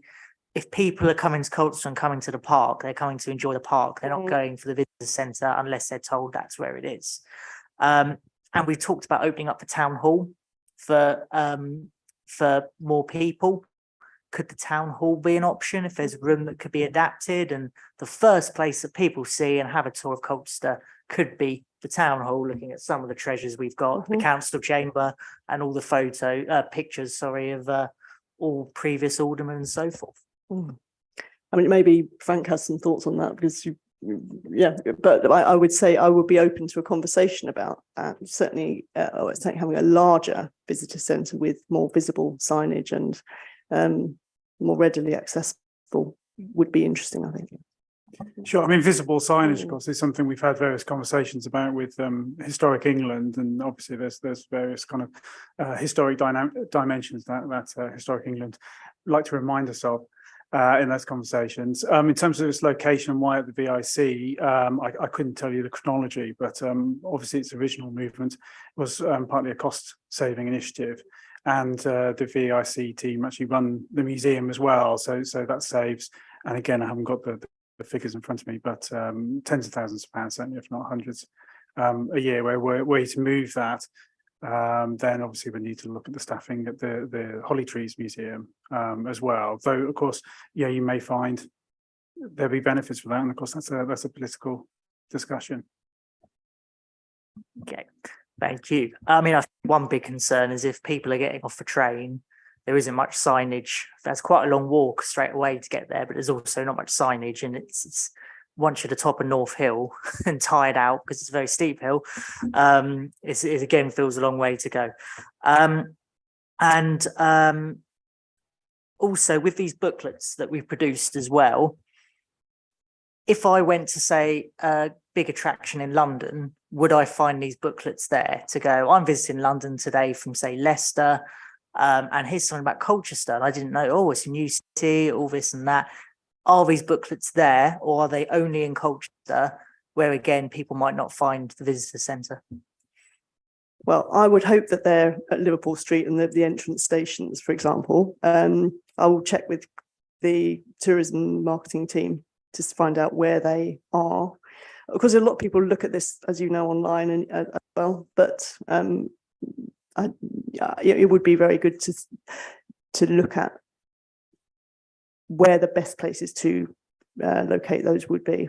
I know there was previous work when previous booklets were produced that we could take a look at. Yeah.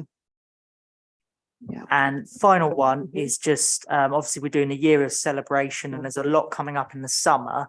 Are we looking at building up for that now to get the advertisements out? Mm-hmm. Because what I find is whenever it's half term, you do see lots of parents going on Facebook going, what's going on? Is there anything going on? For me, this is a good opportunity to catch those people. First Sight, for example, does free school meals. Is that a good chance to get in there with some of these booklets and say, look, here's what's going on? So just wondering if we're looking at building up for that now, and let's hope for a really nice summer where we can make the most of it. Yeah, absolutely. And this new marketing group, which is emerging out of the City Status Legacy working, is looking at exactly that. Because we've got lots of different ways of marketing our offer at the moment. It can be quite confusing. So to try and streamline it, reduce duplication, and yeah, I think that would be a thoroughly good idea. Yeah. Thank you for indulging me, Chair. Not at all. It is a pleasure. What budget is available for this legacy work on the culture? Well, here I'm going to defer to the leader of the council, who's helping us, who's involved with that particular initiative. We've set a budget. It sounds odd. Here we go, between £50,000 and £100,000, and that's because there are variables in there in terms of alternative sources of income. So that framework would cover the key events to the extent that we cover their costs, like the Civil War engagement, and Bunting, our old friend, and a few other things beside. And back to Pam's point about marketing, one of the things that's been apparent, I think, for many of us for a long time is this is a great place, but different people are saying it, same sort of things in slightly different ways. So working on marketing where we expect we'll get financial contributions or contributions in kind from really skillful players in business and elsewhere, partners in tourism as well. But we may have to contribute to that. So it's that kind of order of effort. The simple point here, I think we would both make, is we are going to make this on behalf of all of us a success. And so that a really rich litany of itinerary of events and the money behind it to make sure that that happens. Now, there's a balance to strike here, but that's give you a flavour, I hope. Councillor Laws. Hi. I'll take the scoreless approach and do it one by one, if that's okay. You mentioned the Roman circus site, and I know that you did have a personal hand in ensuring that the psychological barrier that it is the Southway was one that you were able to breach. So that's good stuff. But you won't necessarily be the portfolio holder in the future. And what if there's someone else comes along who isn't as enthusiastic about the Roman circus site, and we've got a development site happening adjacent to it, which will no doubt want people will want to live there, who will want to have some access to some green grass and shady areas and maybe a couple of trees, maybe even some what you might describe as parklets. But is there a risk in doing that we lose the bigger prize, which is to try and create some realm around the footprint of the circus itself, which I know part has been built on and probably will be there for a good century or two, but there's a lot that hasn't actually been built on other than a road. Is there an opportunity there? Are you alive to those conversations, and will you make sure that if you're not here in a year's time that you hand over a stern view on that site? Absolutely, yes. I think there's the Roman Circus Working Group, which will continue and we can beef up its remit. There's the development plan that exists already around the circus, which Simon Cairns and others are overseeing. And there's the cultural strategy. So I think all the building blocks are in place to protect that site as best as possible and make the most of the time we've got right now and around city status and other things to really lift the interpretation of that work. And the Section 106 money that will come in from that Abro development represents an amazing opportunity. Yeah. Thank you. And I know you have a lot to talk about in your 5 minutes. Perhaps for the record, it'd be great to hear an update on where we're at with the Roman mosaic to be unveiled in Red Lion Yard, and also the exciting capital bid you're putting in for the Natural History Museum and where that project is at. It might be useful for all to understand what's going on there. Yes, so on the mosaic, yes, that will be going ahead. That was a commitment from previous administration. Had to look into the financing of that, and it's still quite likely that costs will rise. So in the period that we're in at the moment, it was very important that we looked at that very carefully. But I think it's absolutely possible to go ahead with that.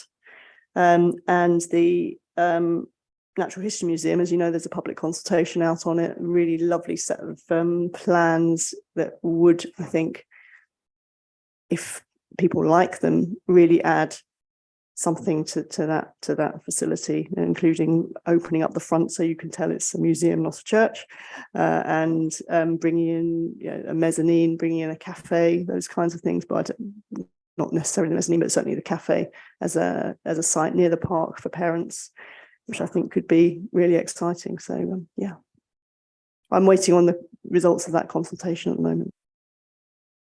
Thank you. That's great.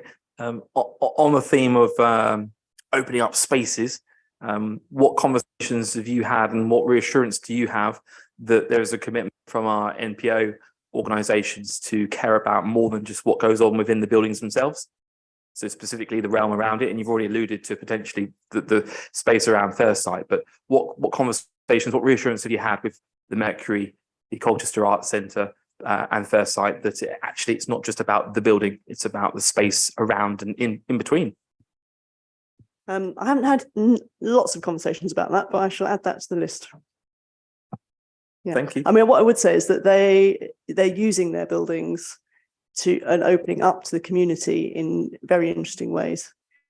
If you think about the light parade this year, which was a huge success with, I think I know thousands of people. I was out here on the street with thousands of people starting at the Mercury, ending at First Sight, and then spending time in the town centre.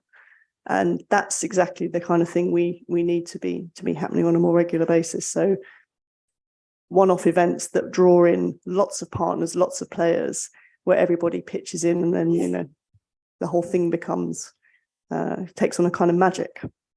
So the Dare to Dream thing, I'm going to take Councillor Lissamore Vanier, Dare to Dream, and what else could you have down there? That's and seeing that light parade end at First Sight, where there was a merry-go-round, then surrounded by hoardings with you know, an unused building site, it's just crap. Sorry, you're allowed to say that in scrutiny, but it's not very inspiring. We've got to do better with that site. So yeah. Okay, a couple more. So I often talk about cultures as USP being Romans.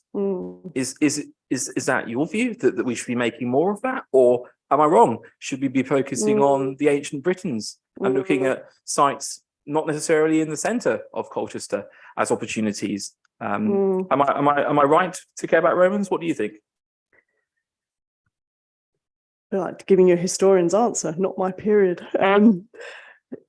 Obviously, it's Britain's first city.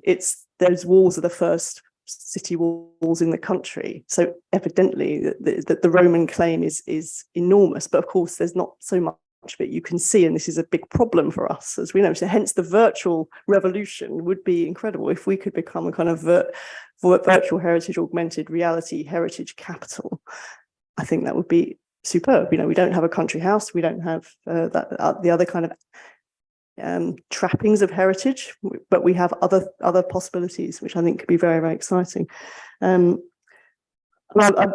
The EA Sustain Festival was sponsored by some very high-powered cultural consultants, and I took them around the city, and they hadn't really seen much of it, and trying to get their take on how would they brand this. They just rebranded Bhutan, this firm, right? So and they said it's interesting, it's inhabited heritage, which I thought was a really nice way of putting it, that it's layer upon layer, isn't it? That the circus was destroyed to build other things, and you see parts of our heritage just redistributed. So it's the first kind of circular economy, really. And it's all there if you can just interpret it. If we can find a way to capture that, which is an academic's answer probably, I think we're beyond something. But Roman is going to play a big part in it. But I think a virtual Roman experience could be very exciting, layered upon those other aspects. Thank you. Going back to the physical, the reality, the now. And obviously, we've got an exciting exhibition coming up this year, testament to the quality and credibility of our officers in pulling in the artifacts that are going to be there.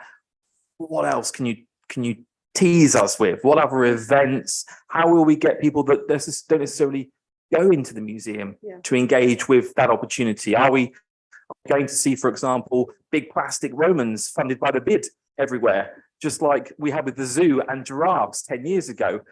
Ipswich did it with owls quite recently. I think Ed Sheeran got involved. What's going to happen around that exhibition? Can you tease us with today?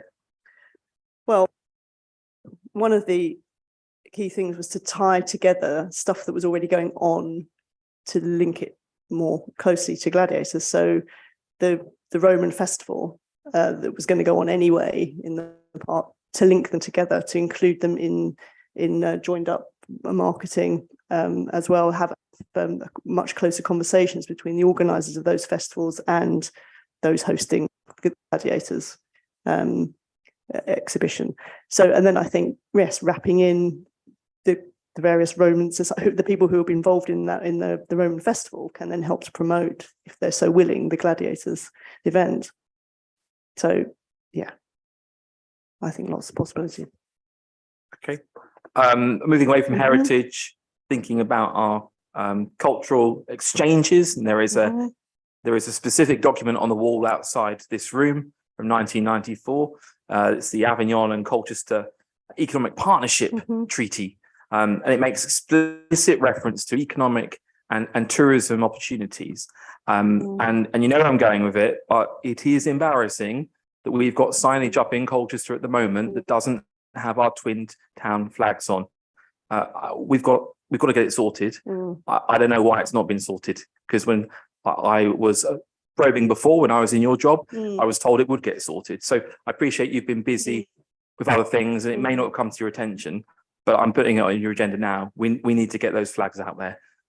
Because those twinned relationships we have, I mean, if you go to Vetslar Avenue, I haven't been to Imola myself, but I've been to the others multiple times. You are treated so well. They really value the relationships. It's a European brotherhood, I think they call it. I think it's a great thing, and I think you care about it as well. So can you please get on top of that? Yes.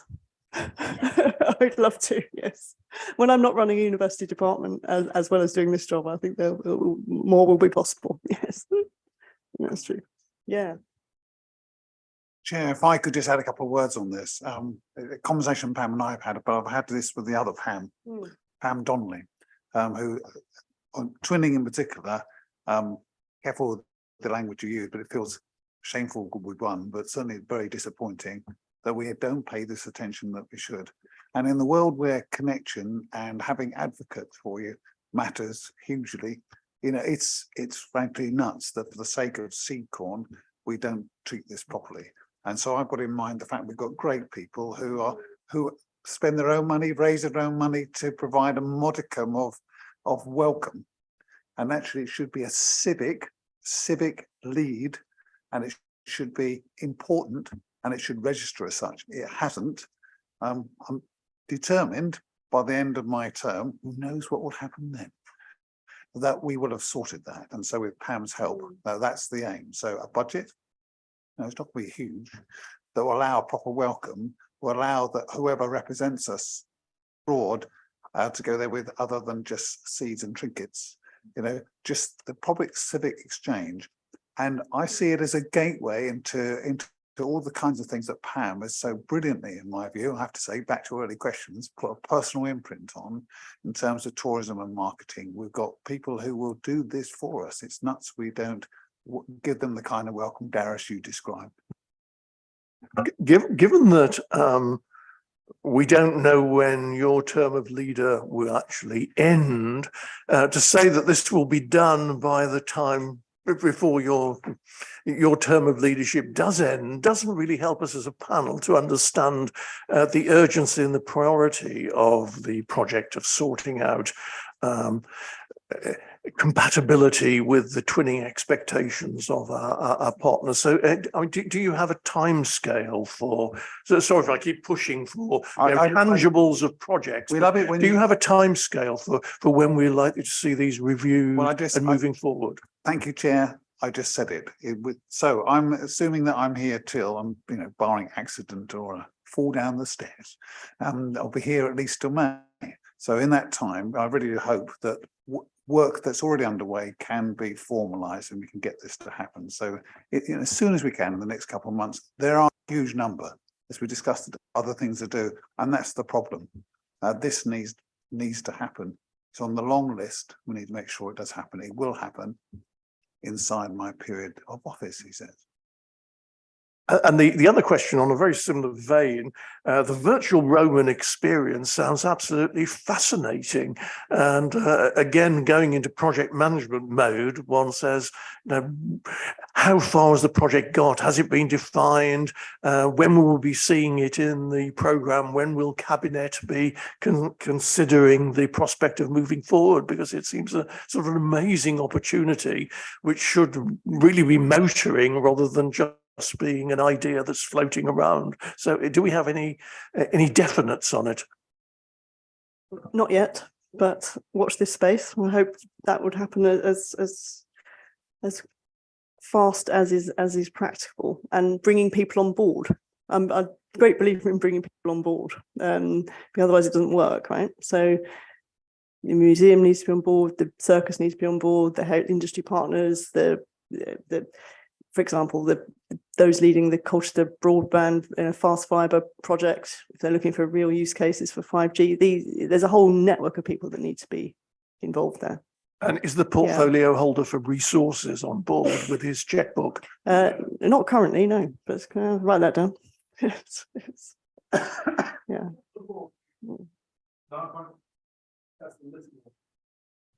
Thank you. Mm. You've mentioned the word a few times now, duplication. You're trying to avoid duplication. I just wondered what your workings have been there for with Visit Essex. I'll be honest, I'm a little bit out of touch with Visit Essex at the moment. I used to be their chair until 5 years ago, for quite a few years.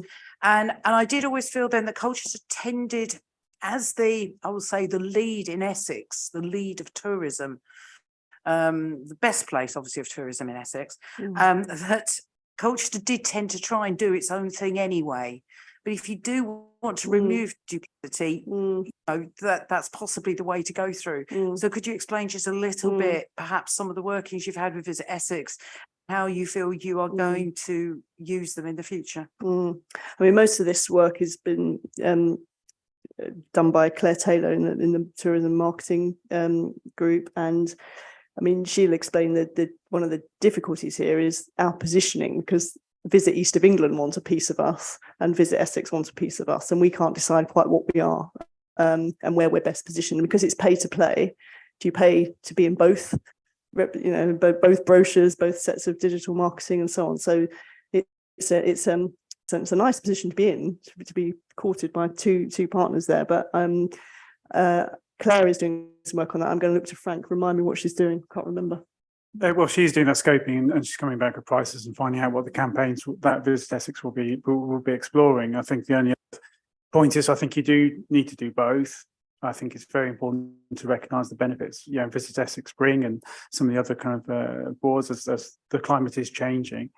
But of course, you do want to focus on Colchester, and you want a platform that is uniquely Colchester to spring off the back. I think you're right, you know, so it's not for me to say, sorry.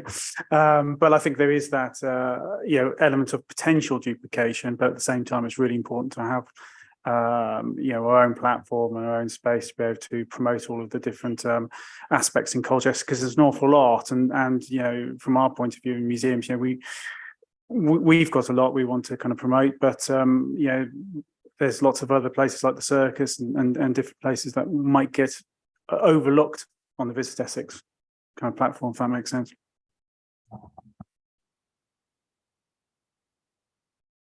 Councillor Lilly. Thank you. Isn't it fantastic that the conversations we've had tonight, you talk about Romans, Civil War, ancient Brits, everybody. They don't have this conversation in Ipswich or Chelmsford or anywhere else around Essex. We really are the best. And all these people going out, oh, I go to Sudbury because of free parking. Oh, yeah. What have they got? And they're nothing. And talking about ancient Brit, and I mean, my favourite part is Civil War. My dad worked at the East Mill, the Marriages Mill, when there was a kid, when he was lorry. He told me about the bullet holes. Fascinated. There was an added bonus that I was on the side of the people getting rid of all the royalists and stuff, which was great, fantastic. People executed in Colchester. But the one thing that does fascinate me, and it's sad to say, is that Goswick's field. What a history over there. And you have the Roman theatre, which is marked out by some chalks, which is really poor. And there's an even bigger building next door which is marked out. The theatre should have plays and such put on down there by students and actors, everybody there. And also the site, the signing of the peace treaty between the Romans and the ancient Brit tribes. But what is there over there to tell people that this happened? We know it happened because we're from Colchester. But what is there? We talk about this every year. I think as a councillor, I've heard 10, 15 years I've been a councillor, and yet we still have nothing over there, a missing piece of history. Why didn't we sign the city declaration on that field, on the site? of where this other ancient one happened, but is there anything happening for the future over there? Get rid of the dog mess, please. It's such a terrible thing. I'm sure the Romans are returning their graves now. I mean, I'm not sure where to begin with that, Mike. I think, yeah, there are plans around Gosbecks. I mean, I'm looking for, you're an archaeologist, Frank, you know more than I do about it, but and there are partnerships with other universities, particularly Reading. It's a site of national interest, as you know. And I guess we'll get to it one day. For me, if you can bring the circus alive through virtual means, you can then bring Gosbecks alive through virtual means. But in terms of work packages, you need to get one off the ground and finished, and then move on to others. But absolutely, Gosbeck's not going anywhere, is it? It's been there. So we will get there, I think. I mean, you're probably not meant to come in, but I mean, it's of interest to the panel to hear what's going on with Gosbecks. Yeah. It is in the cultural strategy, actually, and the collaboration with universities. What we've done so far is with University of Durham, actually, are looking into Iron Age Oppida, of which Colchester was once early kind of proto towns. And Gosbecks is, as you say, incredibly important within that. We've commissioned through the previous portfolio holder a geophysics survey of the area under farmland at the moment. So that's been completed. That was completed last summer. The team at Durham are exploring that a bit more, trying to identify any features. The geophys has been done previously, but it's been done but technology moves on, and there's features there they've been trying to kind of identify a bit more. I'm very happy to send you this, but the kind of the results in terms of something you can really consume easily, which we'll be able to kind of promote in due course, is yet to be complete. And that's to feed then into an application the University of Durham are looking to do on a kind of national study of Oppida, and hopefully then we'll start to see a bit more traction around Gosbecks, because obviously there's other kind of infrastructural things to think about in terms of parking, for instance, and issues like that at Gosbecks. But I think, yeah, the more attention it gets academically and the more information that's learned about the site, I think would be incredibly important. I think two very practical things on it. The new interpretation panel at Beerchurch Dyke Rampart, which goes down through Friday Woods, I understood it for the first time geographically how important those things were. Those Iron Age dikes in protecting the Iron Age farmstead, which was based at Gosbecks, which is then the key to what becomes Colchester. So, and then an example of how one thing leads to another with city status, we unveiled the interpretation panel at Beerchurch. And in talking to the people there on the day, we thought, well, these should be a series of guided walks for Heritage Open Day, which would take people from Beerchurch through Monkwick down an ancient rampart way. And so you wrap in then communities who are perhaps less represented in our heritage offer very firmly into that story, because that way is still picked out. You know, you can find it. So I think things like that are open up opportunity there for the taking. And it could be, I mean, if there is concern about Gosbecks and we want to know about the projects that are going on at Gosbecks, we could have that as an item for operational scrutiny if it was proposed at some time. Includes we're scrutinising the portfolio holder this evening, but I mean other issues are coming up which members may wish to take note of and require further scrutiny of the programme and the funding for Gosbecks, which has always been a bit of a mystery to me, and clearly might well be useful to have half hour at a future meeting of the panel. Okay. I think that'd be brilliant, because the more attention it gets, the more you keep the pressure on to do more with it. Yeah. Could we invite Time Team in, which is my favourite programme, by the way. I think they've already invite them back, I think is the answer. Yeah, the programme is in your hands, members, so you decide what you want to scrutinise, if you want to put forward a proposal. But this evening, let's continue with questions to the portfolio holder so that we can judge the performance of of our activities or the council's activities in this area. Are there any further questions? Yeah, can I ask a question then, in your capacity as the leader on city status? I seem to remember on October the 24th, I asked you a question at full council. Would you publish a lexicography of city status issues? And I got rather an evasive answer, as I recall. So I popped it in my do ask it again box, and it pops up on the screen this evening.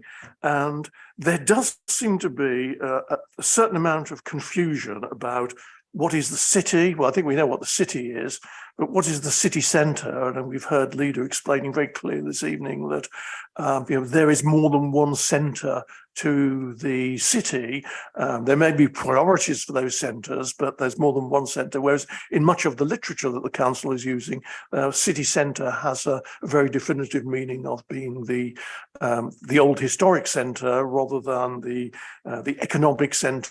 Say on retail, which we've already discussed, where the historic centre may well have been overtaken. So we really need to understand when we're talking about town centre, urban centre, city centre, what we actually mean. Otherwise, there's going to be a degree of confusion, and that was certainly brought to my attention recently, where the residents of the village of 8 Ash Green. I won't say whether I live there or not. I don't. I live in Fordham Heath. But they were included in the boundary for the town deal. And although they're a village, nothing to do with the town, they were included in the boundary for the town deal. Because they were a village, they got absolutely nothing out of the town deal. Then we move on to the Rural Prosperity Fund, which is only available to those areas which were not part of the town deal area, which means the village is then precluded from making any applications for the Rural Prosperity Fund. So whereas it seems a bit of a laugh at first sight, saying, will you clearly define what is meant by the town, the urban area, the city centre and so on, it does have significant impact on the ability of people to apply from grants, whether they are in the town, whatever the town means nowadays. So I just think it would be useful to clarify what we mean with many of these terms so that we understand the debate just with greater clarity than we are at the moment. I mean, you're right, Councillor Willis, you put your finger on a very difficult thing because the definitions change according to the kind of project that you're involved with. We're cursed by, government by project, by short-term project rather than longer-term future planning. But I think the city status was conferred on the borough, and the borough is very varied, and the borough has 2 or 3 urban centres, as we've discussed tonight, the historic one and then emerging ones. And this is exactly what we need to be discussing and trying to agree amongst ourselves. And there isn't a definitive answer on that yet. And there are overlapping answers based on the kind of funding schemes that you mentioned, that they will define it differently. But as portfolio holder, Yeah. surely it's within your power to say, in regard to city status, the following terms apply and the following definitions will be used when we use sort of city status fact book or help package, as we've recently seen, which seem to use the terms in different ways. Surely you can just take a decision and no, I don't think that would be appropriate. My immediate brief with this was to oversee the year of celebration and to wrap in the cultural heritage and arts work, which I've done, and there's a brochure before you. The wider piece about legacy was always going to involve other members of the cabinet and senior team. So, and I think it's a very good question, and David may have some thoughts on it. Well, I'll just accept my share of that responsibility. And I think going back to conversations I had before, have to accept an evolution. And I think there is an evolution in language as well. We had that conversation earlier. Administratively, we have the boundary that we have, and that is the city. inclusive of towns and villages within that boundary. So we go back to, are we talking about the locality and an administrative local government sense, or are we talking about it as a real lived experience? The latter is more often the more useful thing. When it comes to the conflicting boundaries, great point accepted, but actually, look, who cares? What matters most is success in bidding. We are really good at this in Colchester, the city of Colchester. That's for you, Darius. The Colchester City Council, our officers are really good at this, and it's seeking benefit wherever we can and we take the widest view we can of that. So if we are, and we nearly always are, sets of parameters and boundaries, then we take the richest view we can of them, then we run at it, and we have a good track record. Then we distribute it as fairly and equitably as we can. And we had the earlier conversation around remembering ward councillor involvement, which I think is a point that can apply to some of this as well. So we do have that understanding, but let's run for enrichment. Government by project, it is a bit like that nowadays, and it will not change, not easy or swiftly if ever. So we'll live with what we've got, and we'll live with the boundary confusion. People will get used to it, including us here, Chair.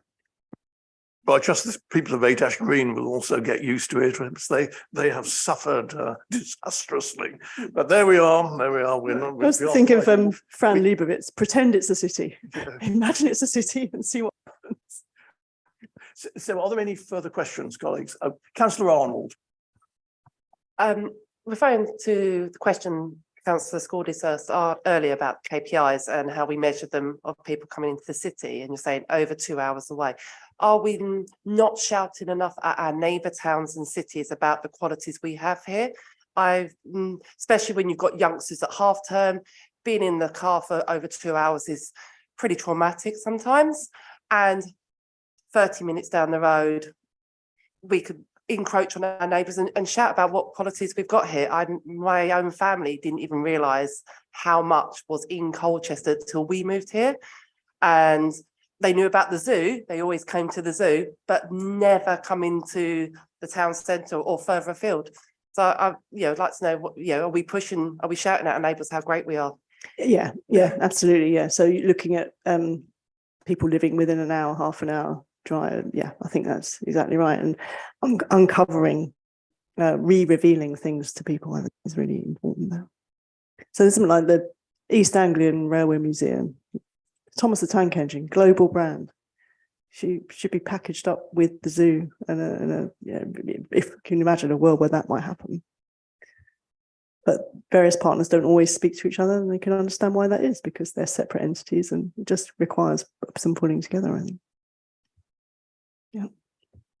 If I can persevere with that question, looking at the excellent brief the officers have supplied to me as chairman, it would appear that the number of day trips into Colchester is 4.5 million, which includes the sort of Dedham area, the Constable country, of which only 151,000 then come on into Colchester to actually experience the delights of our urban centre. I mean, do you have any plans to try and persuade more people who are visiting the Suffolk boundary with our city to actually come in and spend money on our restaurants and experience the thrills of visiting the centre of Colchester? Yeah, I think this is in part what the year of celebration is all about. Adding to existing cultural offer, promoting it more effectively, reducing duplication in the marketing, and having a more effective, accessible offer. Yeah, to make people aware of it. Having things like this for freshers to say we'll pay you to come. You'll have a discount if you come into town, incentivizing those visits and making those visits repeat visits. Opening the first Thursdays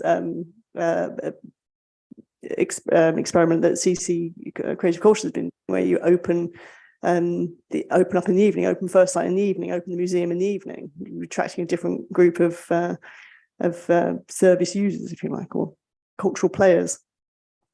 So yes, there's lots of initiatives around there to try and increase that footfall. So if I go to Constable Country tomorrow, what will I see advertising enticing me to come into the centre of Colchester? I'm not sure what you'd see in Constable Country, but on your phone, you might get pop-up ads from, hopefully from in Colchester if you're nearby. I mean, that would be, I mean, the digital strategy here is key. We've got to do some very smart digital marketing. And is that being done, or are we hoping someone else does it? Well, I think it's work in progress at the moment. Yeah, it's a good idea, though, right? It's good. That's right. Any more questions, colleagues? Well, can I thank you for your attendance this evening? The cultural strategy is so important to the town, and it's really essential that it works well, works smoothly. And as you indicated, there are so many players. I mean, some portfolio holders, it's just their own management team and emptying the bins. But in your case, you've got a phenomenal matrix of people who are involved and all need to be working in the same direction to make culture in Colchester great. And I think we appreciate just how difficult it is to do that. And thank you for sharing the experience with us this evening on the broad range of activities which are going on, the opportunities that are there, but the difficulty in making it happen because it's not owned exclusively by the city council. So, it's been a pleasure. Thanks for your questions. thank you.